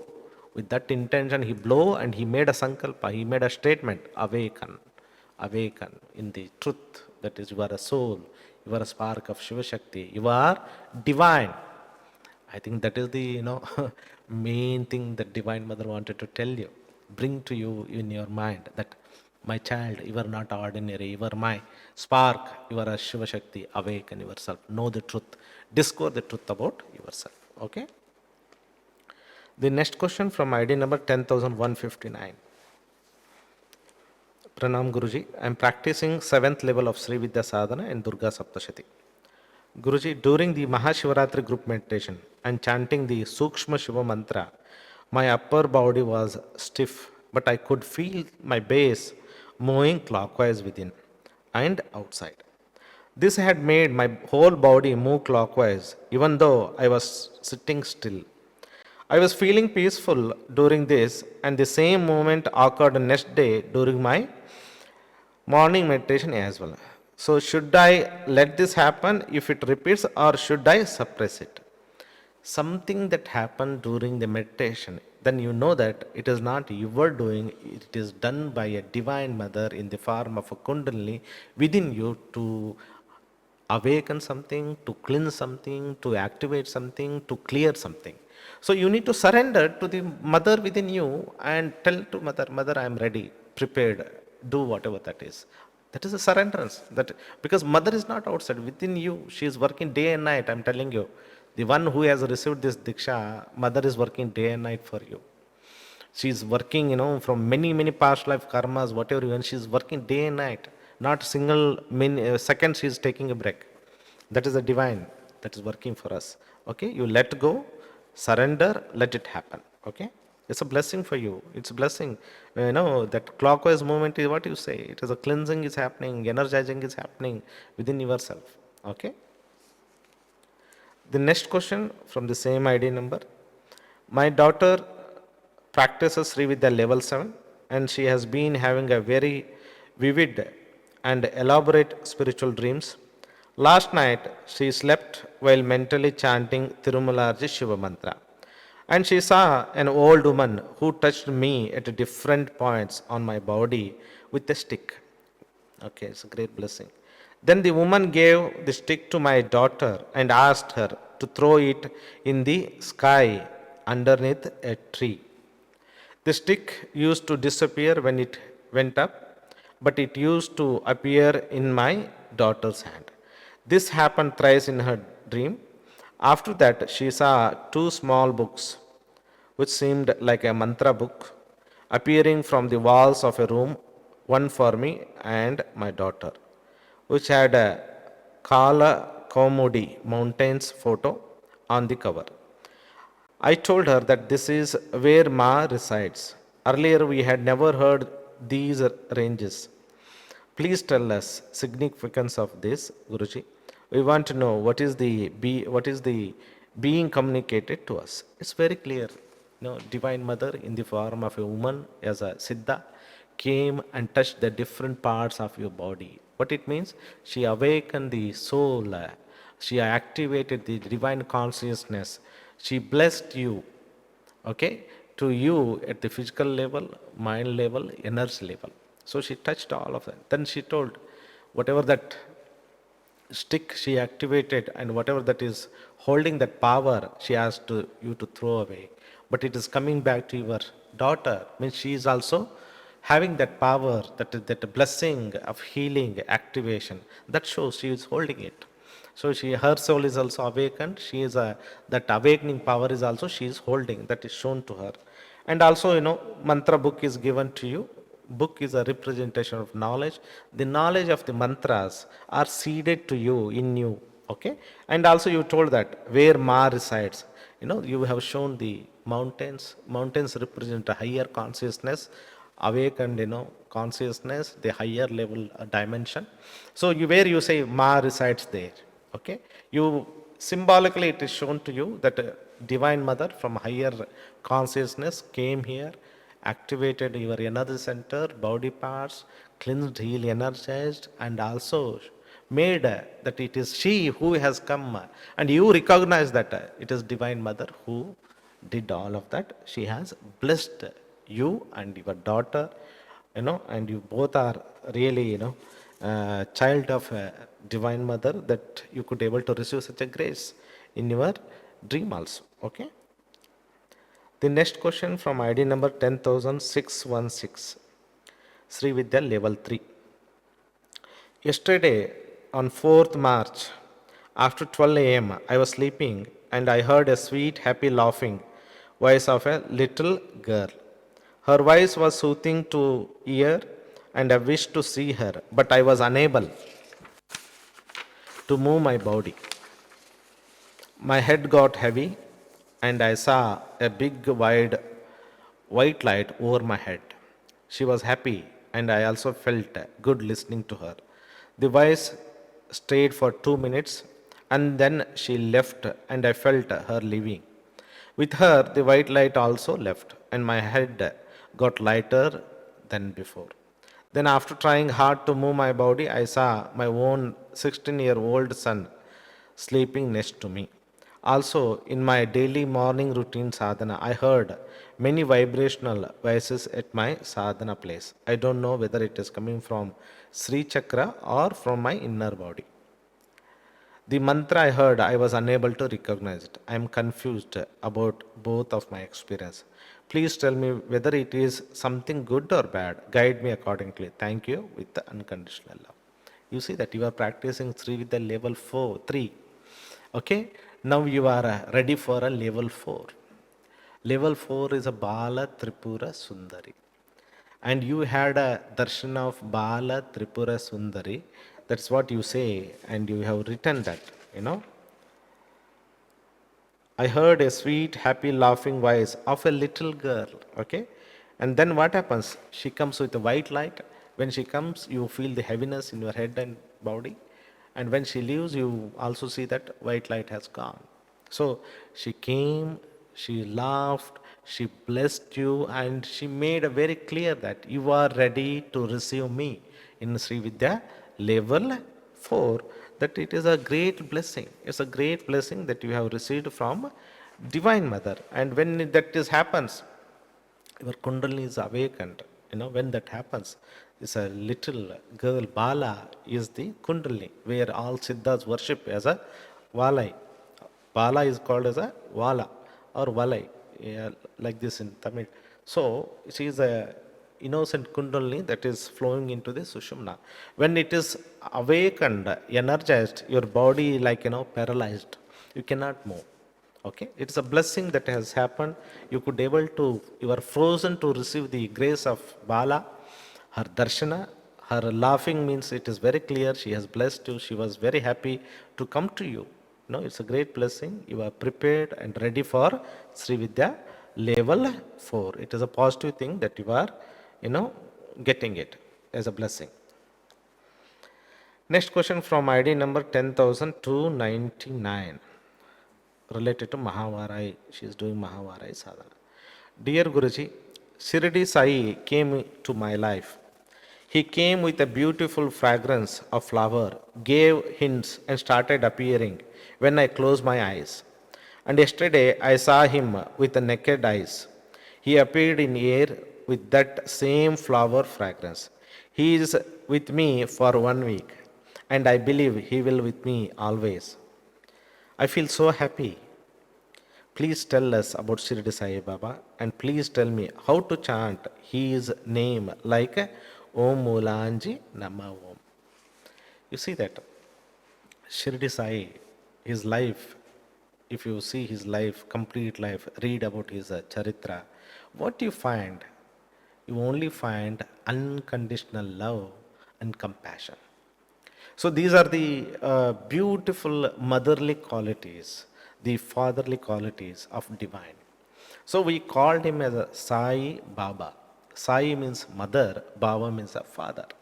Okay, that is a Shirdi Sai Baba, the one, the God, the avatar, the divine, manifested to his highest possibility in the human body, and lived in the Shirdi for sake of humanity and to show the qualities of divine, that is a love, compassion, care, protection, and blessing. If you see him, he read that you don't see any other thing, only these qualities: the patience, love, protection, and assurance, the promise that you can see in a Shirdi Sai. Okay, so he's a great master, great master, and he works in his own way. He blesses the students in his own way. He works his own way. and Shirdi Sai working is different than the other masters. It is he himself does everything for a student. Okay, you chant his mantra or not, they are all secondary. But he works, the one who is really devoted, connected with from heart, then he chants mantra, is work. But if he connected from that is Shirdi Sai will take care. You look, it's one of the very powerful statement is, you look into me, I will take care, or I will look into you. It is like that. That is a promise he has made. The devotee who surrender himself to his feet, he will take care. So how you are going to chant his mantra? I remember my days because he was my first master during my this engineering when I was doing my chemical engineering in one of the university. This is the master where I used to, always meditate. It is not that I had a like Om mantra or something. I just used to chant Sirdi Sai Baba. So here, what I said, Sai means a mother, Baba means a father, and the that unconditional God, being of representing a Shirdi, that is his Samadhi. So we call him from Shirdi, that God consciousness in the form of a Sai Baba, please come and bless me. That is that. So I used to chant that mantra. But the thing was, my understanding was different at that time. This Baba is not like, father. For me, Ba in our Kannada language means come. Ba means come to me, come to me. So Shirdi Sai, come to me. That was my mantra. Shirdi Sai Baba. So Baba was not, no, come to me, come to me. I used to meditate like that. Shirdi Sai Baba, Shirdi Sai Baba, Shirdi Sai, come, come. It means for me, that is the meaning. And he used to manifest, as you see that. What he is showing you in your experience, he is holding the flower and beautiful fragrance of the flower, and gave a hint and started appearing when I closed my eyes. What it means, this is the same thing happens whenever the master comes with a flower. You see that. He don't need to come with a flower. Why he is telling come with a flower with a special fragrance is, it is his signature saint. Always he cannot appear in front of you, but you know, in front of you, but he saint, his fragrance will come whenever you call. That that, oh, Shirdi Sai came now. I need to pray, I need to take his help and all of that. That's how the Tirumalaji comes. When he comes, Tulsi smell will come. Earlier he used to hold like Tulsi and all. We used to surprise, why he is holding a Tulsi? Then afterwards we know that when he comes, Tulsi smell will come. Okay, I don't need to have a darshana every time. He don't need to manifest himself in a energy form, astral form. Just he send his blessing, his energy of blessing carry that Tulsi smell. We know that is a Tirumalaji who is blessing. He has heard my prayer. He is giving assurance. I am blessed with that. Okay, so you just chant Shirdi Sai Baba. That is more than sufficient. That is a password. His name is a password to connect. If you want, you can put the Om in the beginning, Om at the end. Om Shirdi Sai Baba Nama Om. Om Shirdi Sai Baba Nama Om. And this Shirdi Sai has a very powerful vibration.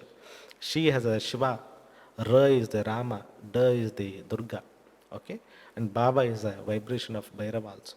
So Shirdi Sai Baba itself is having all the Shaktis in that. So just chanting with understanding, especially with the love and devotion, that is very important.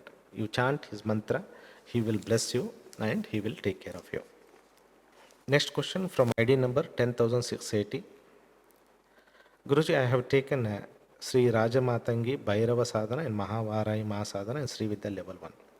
Guruji, I got a dream of Ma Varahi and Ma Pratyangara stating that we will take care of whatever you want. Do our sadhana. And Ma Pratyangara is my Ishta.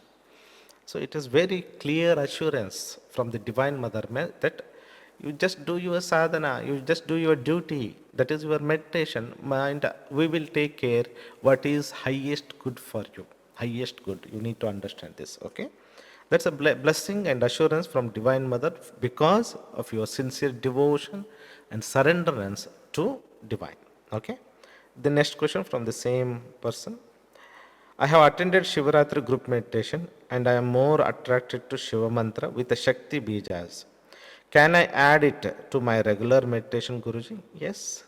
You can chant Hreem Nama Shivaya Hreem. It's very, very powerful Shiva Shakti mantra. It will bless you. Abundance at the same time, spiritual progress. The next question, can I share Shiva mantra with Aim Bija with kids? Yes, it's very powerful. Om Aim Namah Shivaya. This is the best mantra for children's, for knowledge, for education, okay, to have a protection. Because when there's a Namah Shivaya is there, they will protect it from all type of Navagrahas. Okay, when the Aim Bijakshar is there, the creative aspect, the knowledge aspect to manifest something is to come to them. They will be focused in their studies, they will be protected, their Panchamahutas are balanced, their health will be good, and they can do better in their studies also. Okay. The next question from the same ID number. Sometimes in meditation, I feel like entire chest part is turning into golden reddish color. What does this indicate, Guruji? It's a mother energy. Lalitambika energy is like this, golden reddish. So when you call or when you communicate, when you connect from your heart center or in your meditation, you feel the all seven chakras is there. This is the main center that connects to higher and lower chakras. So it is easier for you to experience the chakra and you could able to feel the divine mother energy, the blessing as a golden reddish color in your heart center. It's a blessing for you. You are doing well. Okay. The next question from ID number 1048. Shivaratri. Question related to Shivaratri. Guruji Pranam. In this Shivaratri sadhana, we have received many mantras. Can you please inform their uses and how to use them daily along with the Shiva sadhana? You see that we have different mantras, Stula mantra, Sukshma, Ati Sukshma, Karana, Ati Karana.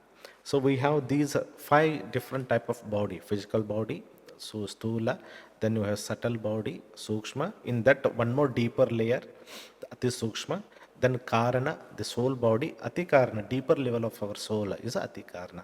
When you chant these mantras, like a Stula mantra, Stula Shiva mantra, it will cleanse, heals, energize your entire physical body. So when you chant those set of Shiva mantras that is given in the, group meditation, they will help you cleanse, heal, energize, burn your karmas and help you to manifest divinity, Shiva Tattva in you. Okay?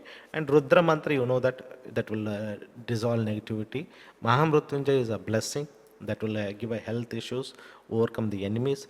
Bhairava mantra, past life karma, enemies, any threats, and protect you from all the time. Okay? Then the next question related to Shivaratri. Guruji, can any of my family friend who missed attending live Shivaratri session can attend offline YouTube session? Will they also get a diksha of these mantras? Of course they will get. They have to make a sankalpa and watch the YouTube session of the Shivaratri. They will get the blessing of Shiva. But you know that Mahashivaratri is a very special event where that time the energy that is present, the Shiva consciousness is present, is very, very powerful.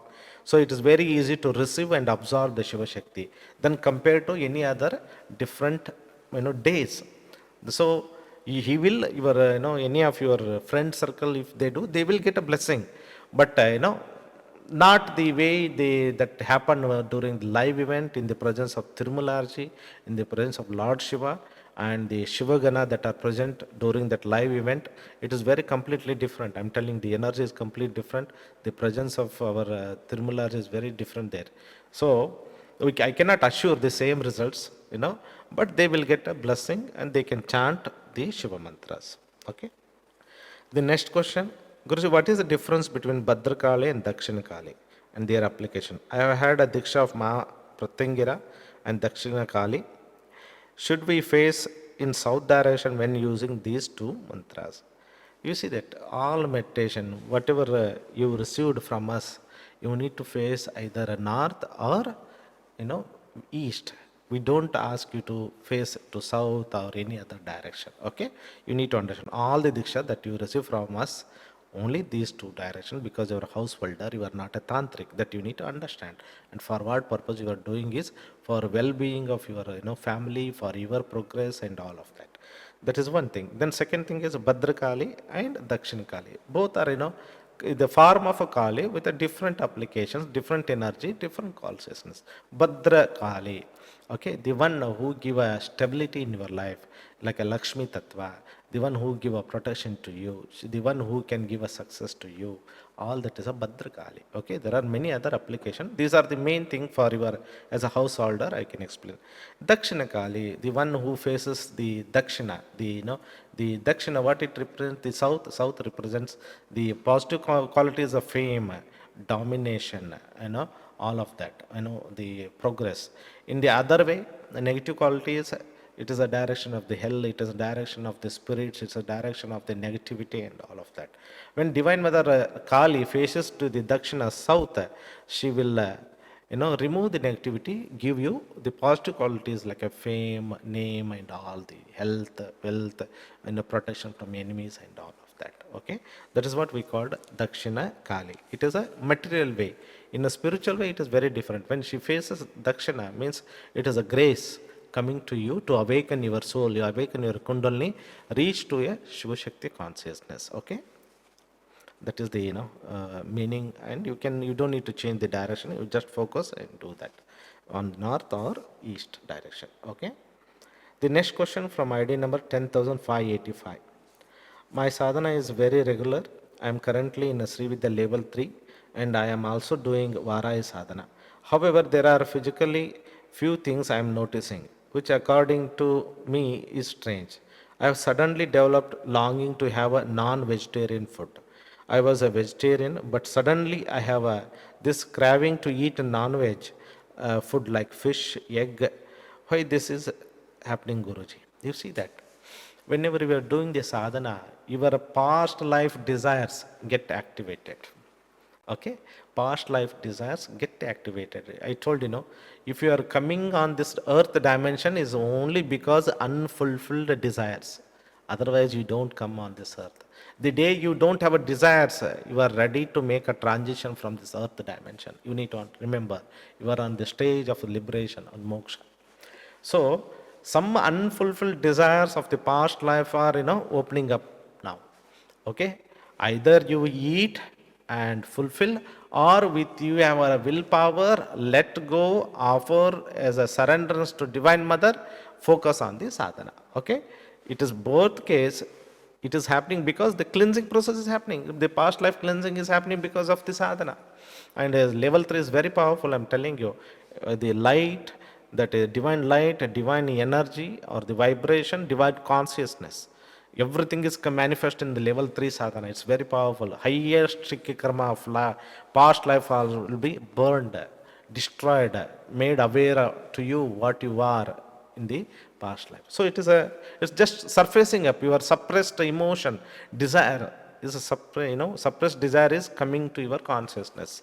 Okay, either you let go or you can fulfill it. It's up to you. Okay. And second thing, I'm physically very active, like I'm doing so much physical work. Unlike before, I have a lot of energy. Is this due to my chanting? Yes. It is not just chanting. You are working with your energy circuit.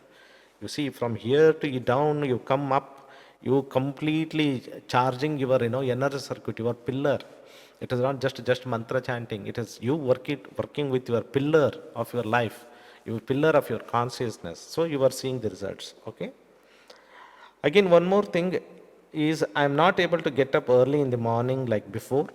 Even if I get up, I am not able to meditate. My mind is too active and want to do all the work and other commitments at home. I was not like this too. I was doing early morning sadhana.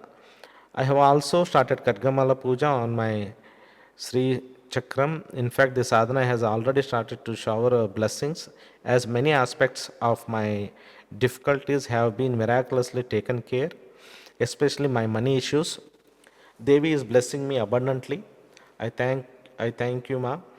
But this sudden craving for food has got me worried. As am I digressing or am I not spiritually growing? Please help me, Guruji, with a clarity.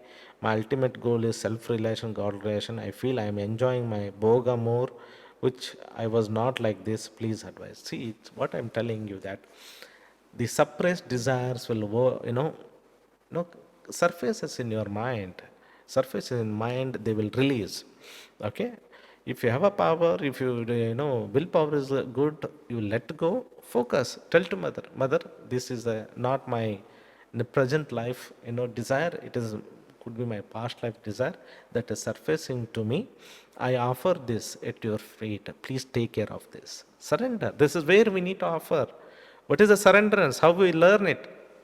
The one that we don't want, that we cannot understand, we offer at the feet. The karma that it is very heavy, the suppressed emotions that we don't want to, again create, manifest them, we need to surrender them. Okay, surrender is the way, the answer to your question. So, and it is not that you are not going down. No, you are raising your, meditation, bringing all the past life karmas, burning them, bringing to your awareness. You are knowing what is happening.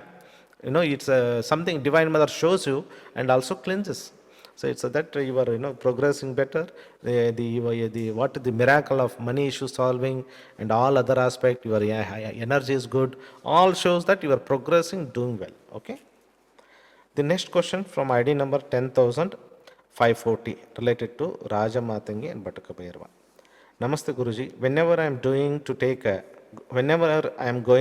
sankalpa before meditation, I am confused that what should I ask to Divine Mother? Because there are bunches of problems. So Guruji, I am confused on that time. As this, how should I pray to Divine Mother to solve all my problems together? Please guide me, Guruji. See what you do. You write down all your problems. Okay, what you do not want in your life.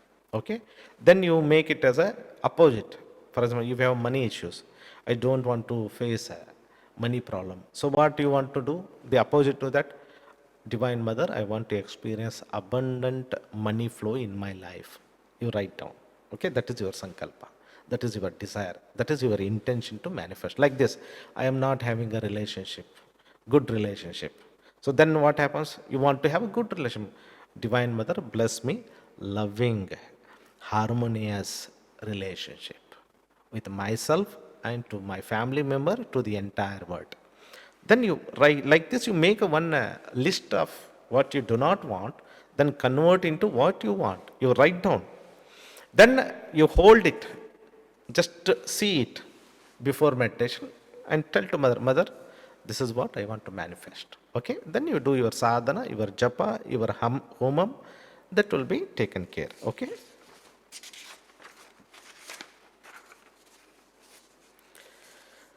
Next question from same ID number.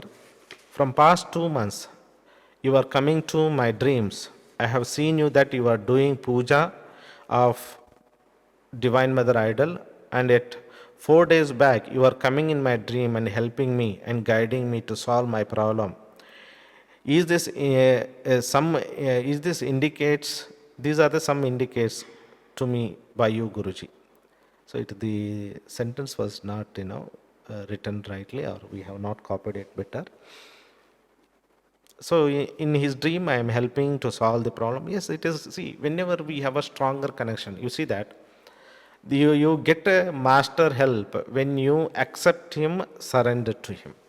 You see that when you accept and surrender, the connection is stronger. You start receiving the guidance in your dreams. You start receiving the guidance in a waking state. You start receiving guidance in your soul level. So that is what happens. So your connection to is stronger. You are accepted. You are receiving the grace, and your things will be solved. So you are getting a guidance how to solve the things, or what to do, what are the solution to. You will receive all that. It's a blessing that is you are receiving from the Divine Mother in my form. Next question, Guruji, if I am doing 3 times japa in a day, can I offer 1 japa to my lovable person that they also blessed by Divine Mother? Yes, you can do that. You can do that. You pray to Divine Mother, tell that I'm offering this mantra japa, this to my friend, my family, my father, my mother, my son, my sister, whomever you want. Make a sankalpa, and at the end you see that Divine Mother blessing that person. That's all you have to do. But with a detached attitude. Okay? Do not expect that mother blessed and he was become rich. Mother blessed, he got married, she got married. Not like that. Tell that to mother. Mother, what is highest good for that person, do it. I am surrendering. I am just want your blessing to that person, but I don't know what is highest good for him. You take care of. Okay? Such a with a detached attitude, with a surrenderance, we need to do prayer and a japa for another person. Okay? The next question from ID number 10,006. I have completed Sri Vidya level 1 to 7, all the levels. Guruji, my question is that when I reach the level 2 for sadhana, I am not able to focus on each chakra as per the mantra. I try my best to focus with intention on each chakra, but it is still not happening. Although my surrenderance level is very much there, I happen to keep telling myself try again, and so I remain stuck. I remain stuck for quite some time, and then I get lost. Also, many a times my mind is between automatically start chanting the Tirumala Shiva mantra, and then I just continue with that. Guru, please guide me here. I get confused here and don't know if I am doing my sadhana well. You see that this is what happened to many people, because in a level 2, the mantra is very long, and when the mantra is very long, we will be in a little bit more mechanical in the waking state of consciousness. Okay, and when we are in a waking state of consciousness, it is possible we are going here and there, we are not bringing the attention because the chakra is there and my mind is in the mantra, or I'm not remembering all of that. So first you memorize all the mantra properly, that you have to do it. Then bring your like this type of position to your chakras and chant. Open eyes if possible, only for level 2. If you are telling level 2 sadhana is a problem for you, you are not focusing. So I believe that level 2 is a little bit those vibration of the mantras are triggering your focus, or triggering your subconscious mind, that is not taking the right focus or right attention. So bring your attention, hold your attention there, pray to mother. I am one with you in Ajna chakra. I am chanting this mantra with prayer, with attention. You chant. Then you move to the next one. Divine Mother, I am one with you in a throat chakra, and then chant the mantra. So bring the attention, talk in your own language and bring attention. If it is level 2 is a problem, open your eyes and do it. Okay, for few days or month. Then what happens? The practice that creates the habit, and you would be able to do it sadhana regularly and smoothly. Okay. Next question from ID number 10,610, related to Rajamatangi, Bhairava and Durga Saptashiti. Namaste Guruji, in my both initiations of sadhana, I don't feel any energy. Is it okay if we don't feel anything during Diksha session? And does the mantra gets activated in our soul even if we don't feel anything? Please guide. Yes. As I told you and also explained in some of the videos, everybody is not sensitive to the divine energy.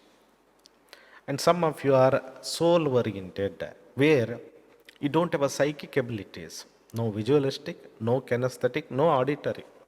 In that case, whatever the Guru says, you need to accept, and with the guidelines, you need to do the regular meditation. Okay? Then if you don't feel, you see your thought levels, your feeling levels. After 2 to 3 months of sadhana, your thinking level will change, your belief will change, your perception will change. Okay, your behavior will change, your the handling the emotion, the negative emotions will be less, negative thoughts will be less.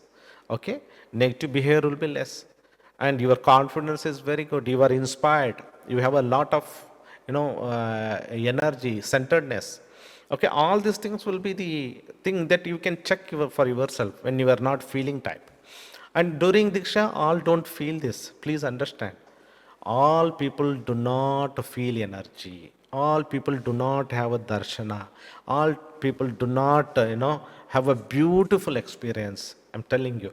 Some people have feel the energy, they feel exhausted because of the healing. They feel very heavy. They sleep. After Diksha, some people sleep for 1 hour, 2 hour, like a baby sleep. They will be, forget the world because such a healing is taken place for them. So that's what in the Diksha procedure I made it very clear. You just need to follow the Diksha process. That's all. You don't need to expect that your mother should come and touch you. You should feel a energy. You should feel a kundali. All that is not needed. Okay, all that is not needed. People who are kinesthetic, they feel it. People who are visualistic, they see the different lights of the energy, the different colors of the energy, different god and goddess. The people who are auditory, they start listening to different divine sound, astral sound, om nada. And the people who are not any of that, they just feel relaxed or just they don't feel anything. Okay, it's a normal.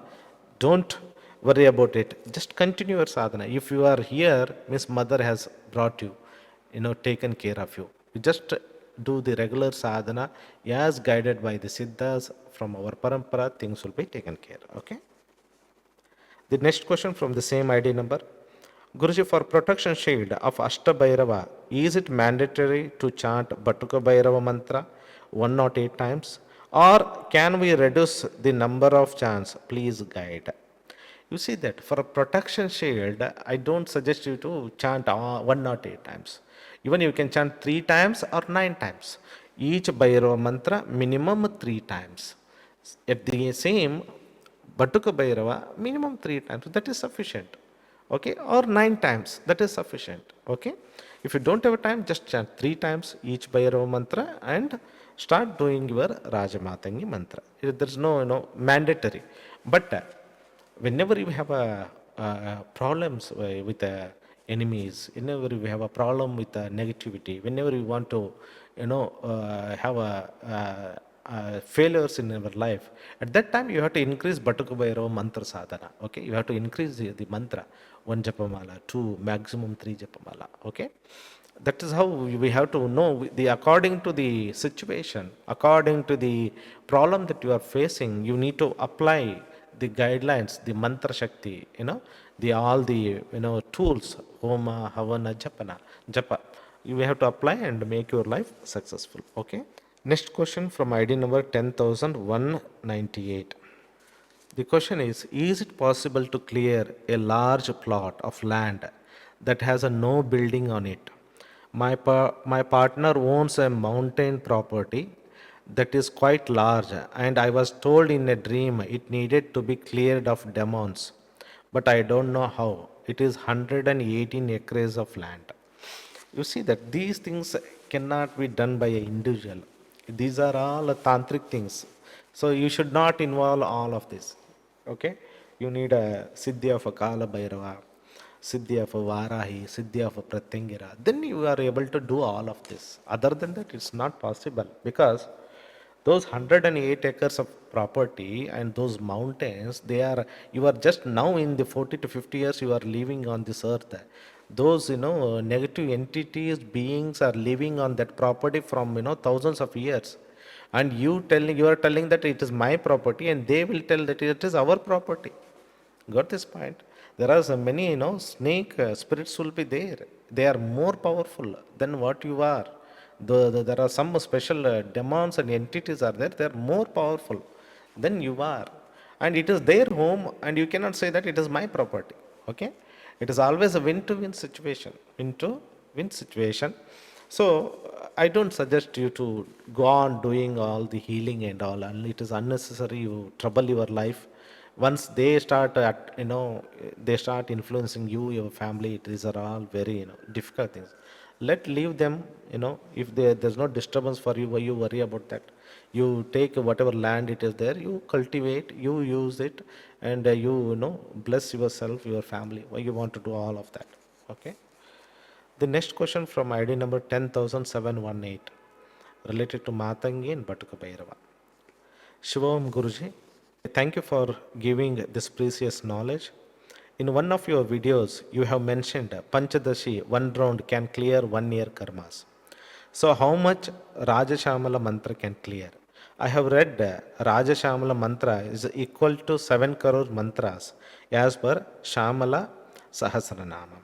You see that? Whatever a mantra that you receive from a Guru is very powerful. I'm not telling that only Panchadashi is powerful or the Rajashamal is powerful. No, I'm not telling. All mantras are equally powerful if it is received as a diksha from a right master. That you need to understand. Okay. So the rule is applied same. When you meditate one circuit of Rajamatangi, it is same. It will clear minimum 1 year karma. I have said a minimum 1 year karma. Okay. And when you meditate means not mechanically, with involvement, with the devotion, with the surrenderance, with the acceptance of Divine Mother interference in our life, in our that then only this is 1 year karma. If you do the mechanical, it won't work like that. Okay. So the Rajashamal mantra also same, Panchadashi mantra also same, Ganapati mantra same, Shiva, all are same. I'm telling you, all are same. So but even that also it is a very very powerful. 1 year karma of this and past life. These. 365 days. How many thoughts you create, how many emotion you create, how many positive energy and negative energy you create for yourself and others, for this entire universe. That is cleansed by Divine Mother. That itself is a great blessing. Okay. Then the second question from the same ID number. I have experienced many times due to Swaha, I get ulcers in my mouth. Please guide me how to reduce that heat. Okay. So what happens whenever you say Swaha, how we add, when we do the Havan, add the Swaha, Agni will be more active, more accepting. The same way, whenever the mantra ends with Swaha, it is more powerful than Namaha. Okay. So it will awaken your Kundalini, it will almost you are offering your prana to divine, Ishta Devata. So it is very, very powerful. These Swaha mantras are very powerful. They will awaken generate the heat and energy. In your case, whatever you are doing, that number of counts should be reduced. One thing you need to understand. Because you are creating a lot of heat means you are very sensitive to energy. It shows to me. And second thing, what it will tell me that your connection with the Divine Mother is also very strong, and your surrenderance, your sincerity, your love or devotion towards this Divine Mother is helping you to receive better energy. So you reduce the number of chants. That is the first thing you have to do it. And second thing is whatever that is a food that has a cold nature, like a buttermilk, coconut water, okay, or banana fruit, like this, or you do the Chandranadi pranayama or Shitali pranayama. You Google it, Chandranadi pranayama or Shitali pranayama. That you can practice after the sadhana to bring a balance of Ida and Pingala energy. That is a hot and cool energy. You have to do it. Or sometimes it is also better to do the alternative nostril breathing before and after the sadhana. Okay, that is also very helpful. Or just a spinal pranayama, just bring the attention from Mooladhara to Sahasrara and again come back. You are breathing and you are feeling that your attention is moving from your spine, the bottom of spine to the top of the spine as you breathe in.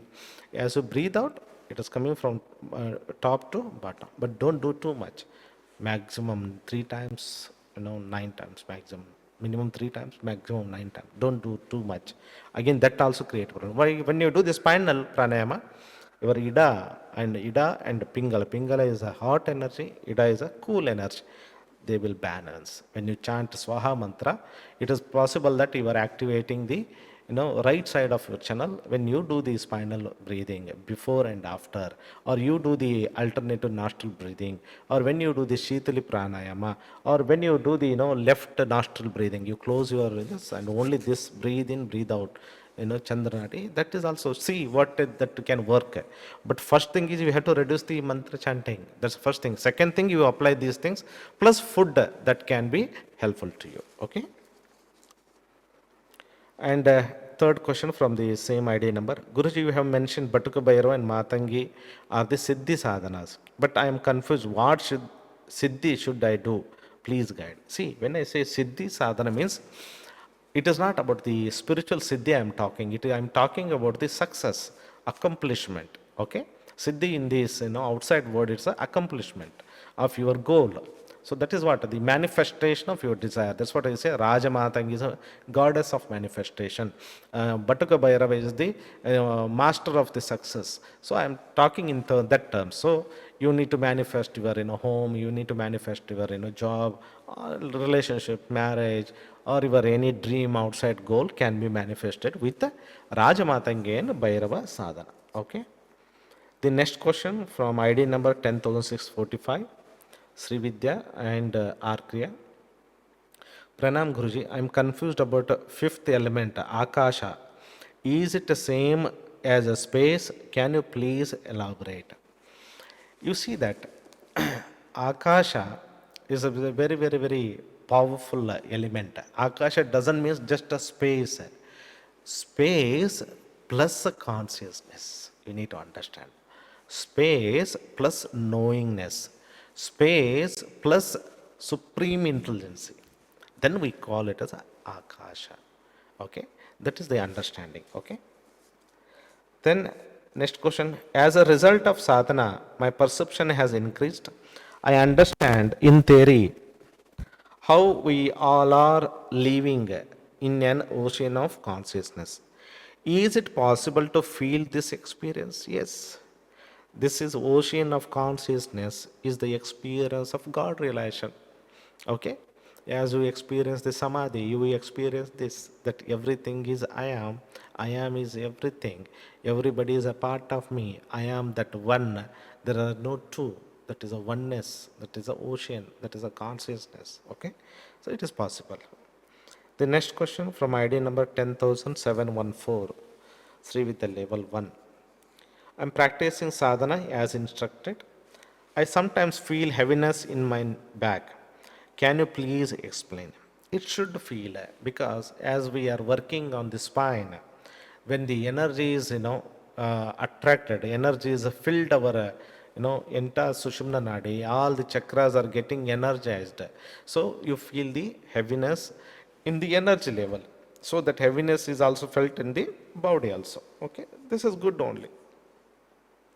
One day I kept hearing Om sound in me. Can you please explain? This is a blessing. When you experience the divine Shiva consciousness, divine Shakti consciousness, you experience that consciousness as a Om Nada within your body. Okay? So you could able to hear that Om sound.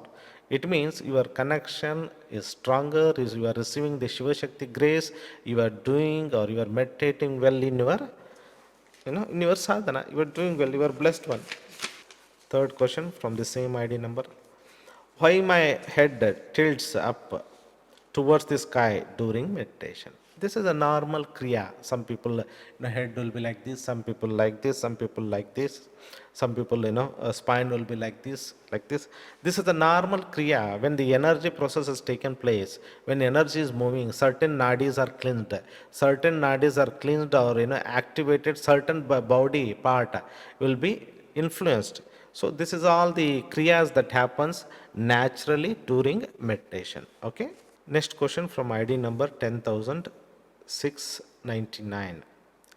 Somehow I do Uchishta Chandali Japa all day. It just keeps going on in my mind. Is it okay to do this or this not good to do Uchishta Chandali mantra all day? It's a blessing. Uchishta Chandali is a blessing to do the japa. She will bring the consciousness, she will bring the knowledge, she will bring the manifestation, she bring the protection to you. What else you want? It's a blessing. Sometimes it is difficult for me to do Rajamatangi sadhana. So far I am doing every day and I don't want to miss. Can we do shorter sadhana sometimes, and what should be the japa number count in that? You chant 9 times, Rajamatangi sadhana. Okay, that is more than sufficient. Or one round of Rajamatangi sadhana. That is more than sufficient. Okay. Next question from ID number 889. Guruji, I'm getting so much fire and heat in my body all of the time, even if I do not do sadhana, or when I occasionally do pratyangara sadhana, or any tantric goddess, heat increases, especially in my mouth and breathe. It is so hot. What is the best mantra to calm down the fires? Is it Om Namah Shivaya? I think I heard you say this once in the latest meditation. Yes. Shiva mantra is the one that is the Akasha Tattva with a supreme intelligence, with that consciousness that stabilizes the dynamic consciousness of all the Shaktis, all the Divine Mother energies. Okay, you can do Om Namah Shivaya. That will be very helpful for you. Another one is Soham meditation. Soham, that is also very good. That will also transfer the energy, ground the energy, or shift your energy from energy body to soul body. That is also one of the powerful method, and you should know that when you are doing this, it is very clear that either you have done so many japas or so many havan, then only this is the result. It is not going to happen like that without that.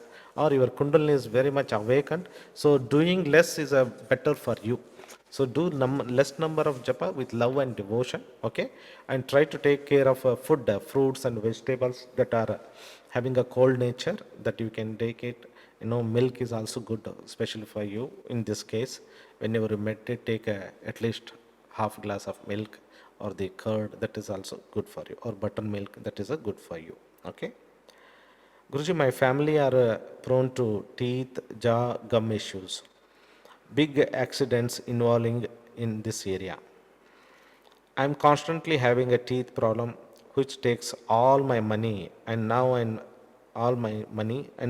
am extremely upset. I'm afraid I will have no teeth left. It makes me feel like leaving the body.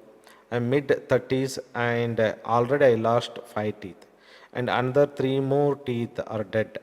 Is there a way I can heal or regenerate teeth during ascension? Will we get new bodies eventually? You see that it's very clear that you have a genetic issue or some DNA issue that need to be worked out. Then you work on the teeth. What you do? You pray to Divine Mother, awaken or dissolve all the that information stored in your DNA that are affecting your teeth. That is very important. You have to do it. Erase that in your DNA level. You have to work out. Okay, ask Pratyangara to dissolve, swallow all the negative teeth problem related karmas, information that is coming from your ancestral, from your parents or ancestors. That is that lineage of information carrying in your DNA. You ask it to absorb, take away all of that. That you can do. You can pray to Varahi. You can pray to Pratyangara, or you can go special with a health mantra. Health mantra is very, very powerful in such cases. You ask Divine Mother, and Lord Vishnu in the form of Dhanvantari and Mahamrutyunjaya, please help me to remove all this type of karmas. Okay, and then you take care of whatever that is possible. You little bit educate yourself how to take care of your teeth with a traditional way. Then going for this treatment, dental treatment and all of that. That is not really real treatment for the teeth. It is just a patch up, nothing else. You have to learn what are the things to take care of your teeth. Oil pulling is one of the best way, I think. Especially coconut oil. If you do the oil pulling every night, it is very, very helpful to you related to teeth problem in the morning. Even it is very helpful for your entire nervous system. Okay, that is also you can like this. There are some herbs you take with that, or there are some many ways you pray to divine. And when you start health mantra, you will get a knowledge. Actually, you get all the necessary knowledge, necessary treatment, necessary thought, necessary solution. It will come to you. You go with the health mantra. I suggest you work with that, and things will be taken care. Okay, and don't think this. What you have this another question. No, that during ascension, will we get a new bodies eventually? No, ascension is more about a soul than a physical body. If you want to bring a ascension or the immortality to the physical body, it is not a one lifetime activity. It is a many lifetime activity that you need to understand. Okay. Goes the next question. I'm very angry at my mother, and we have a bad relationship. I had a lot of childhood trauma, and although this is my karmas, I have found it impossible to forgive her and feel hatred towards her. What is the best way to heal our relationship? I already moved away from home. You see that? Whenever something that is not possible for you, that is possible to the Divine Mother. That you need to understand. You pray to Divine Mother, ask her interference. You pray to Thirumalarji, ask her his interference. Or another best way is whenever we conduct a group meditation, make a sankalpa. That pray to Thirumalarji and Lalitambika. Mother, I am sitting for this group meditation. I want to dissolve all the negative energy cords between me and my mother. I want to, forgive her completely at subconscious level, energy level, because I want to progress on the path of self-relation, God relation. With that negative energy cord, I don't want to create one more lifetime with my mother in the next life. Okay, so I want to finish up in this life. Make a clear sankalpa, then you attend the group meditation. During group meditation, we are doing actually all this. I'm dissolving, bringing the Shivagana, bringing the Katgamala Devatas, bringing the Tirumalarjis, and mother, consciousness, energy, asking them to dissolve the negative energy cords of our students, remove the obstacles, that are creating a hindrance from their subconscious mind, from their pithrus, from any, past life doshas there that is not helping them. So what is the intention of group meditation? This is to lift you, that you cannot do it individually for yourself. That is where the group meditation will come, where we take the help of Sadguru Tirumalarji, we take the help of 18 Siddhas, we take the help of Shivagana, Shiva Paramatma, you take the help of Lalitambika, her Adidevatas, Angadevata, Pratyanga Devatas, Yoginis, okay, Kadgamala Devata, everyone will be present during the group meditation. It is not an ordinary event, I'm telling you. It is very powerful event, very powerful. You cannot get such a, blessing anywhere on this earth, especially at this time where we are going with a great transition period. Okay, make yourself available, commit to the group meditation, make a sankalpa, and things will be taken care. That is also one of the way to bring a healing for you. Okay. The next question from ID number 1327, Sri Vidya Sadhana level 7. Guruji, lately I am unable to sit longer for meditation as I am feeling heavy because of energy quite frequently, and I started dropping and increasing the sadhana as per your guidance in the previous question answer session. Lately, I am having a difficulties having outside meals, especially meats. I'm throwing it out if I force myself to consume it out of no choice. Medical checkup shows no issues with my health. I have started running away from non-vegetarian meals except for selective food, selective home cooked food. Please guide. It should happen. It should happen. As you progress to the higher level of consciousness, you attract the higher level food, higher vibrational food, higher energy food. So, from inside out, change will start happening. You see that in Sri Vidya Sadhana, in the workshop, I don't put any condition. Eat whatever food you want. Have a whatever lifestyle. You are having alcohol, have it. You are sexually active, be that. Whatever your lifestyle, I don't put any condition for you. Okay? Because I know that if you are a sincere, regular, true changes that is needed in the outside life automatically happens. You don't need to force them to bring. Got this point? So in your case, what is happening? First thing is you are very sensitive to energy. This I want to tell you. Second thing is your past life has a very good spiritual connection. This also I would like to tell you with a confidence. Okay, so you are not an ordinary person like a normal day-to-day householder. No. Your capability to receive and connect to the divine is very strong, and you are meditating less also, you are getting too much energy and receptivity. It shows your connection between your soul and divine is very strong. Connection between you and my Guru Parampara is very strong. It shows. And now this divine is manifesting in you, and when the divine is manifesting in you, it won't allow you to eat the food that is not vibrating with that consciousness. Is it clear to you? It is not a problem, it is a blessing actually for you. Okay, as we ascend, our thinking will change. As we ascend, our speaking will change. As we ascend, our perception will change. As we ascend, because of the sadhana, our behavior will change. As you ascend, our even communication will change. Earlier we used to gossip like anything. As we meditate, we become more inside.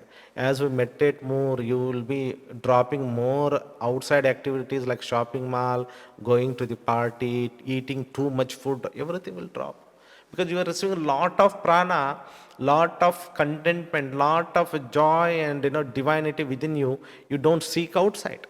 Okay, that's what happening to you. Satvik, it is a blessing for you actually. That is, you don't need to worry that it is a health issue. It is because of your ascension. You are attracting the right food. Your body has its own intelligence. It is rejecting very clearly. Okay, it's a blessing actually. The next question from the same ID number, Srividya Sadhana, Rajamatangi, Baglamukhi, and Varahi. I noticed that manifestation happens very fast, irrespective of the intention, good or bad. Example, saying something negative when I am angry, even if I don't make any sankalpa for it during meditation. This is scary. I am I always say only good comes to me and only good goes out of me for the protection shade. How to ensure only good things manifest and not harming anyone? You see that? This is what we call siddhis. As we progress, we get a vak siddhi, we get a the power to manifest. What we say, our mind become like a kalpavruksha kamadhenu. Without you hold any intention, it start manifesting. Why it happens means there is a less filter, less karmas between the subconscious mind and conscious mind. More divine is flowing, so more things are manifesting. So what you do, you just surrender to Divine Mother. This is not in your control. Do you have it? It is in your control? No. You tell to Mother, Mother, take this siddhi also at your feet. Do highest good for me, others. This should be your prayer now. Every day you should pray this. Mother, I know all this is happening. I am surrendering this as your will. I am surrendering everything and give me the guidance. I should not get angry and think about negative about other people. This is also you need to pray. Pray that please guide my mind, please guide my intellectual ability, please guide my thoughts, please guide my behavior, please guide my emotions to the right thing for my highest good and highest good for others. That should be your regular prayer. And let go all of this at the feet of Divine Mother. Don't take any any responsibility. Then what happens? You will be not scary, not afraid. You see that all that is happening is a will of divine. Okay. The next question from ID number 10,180.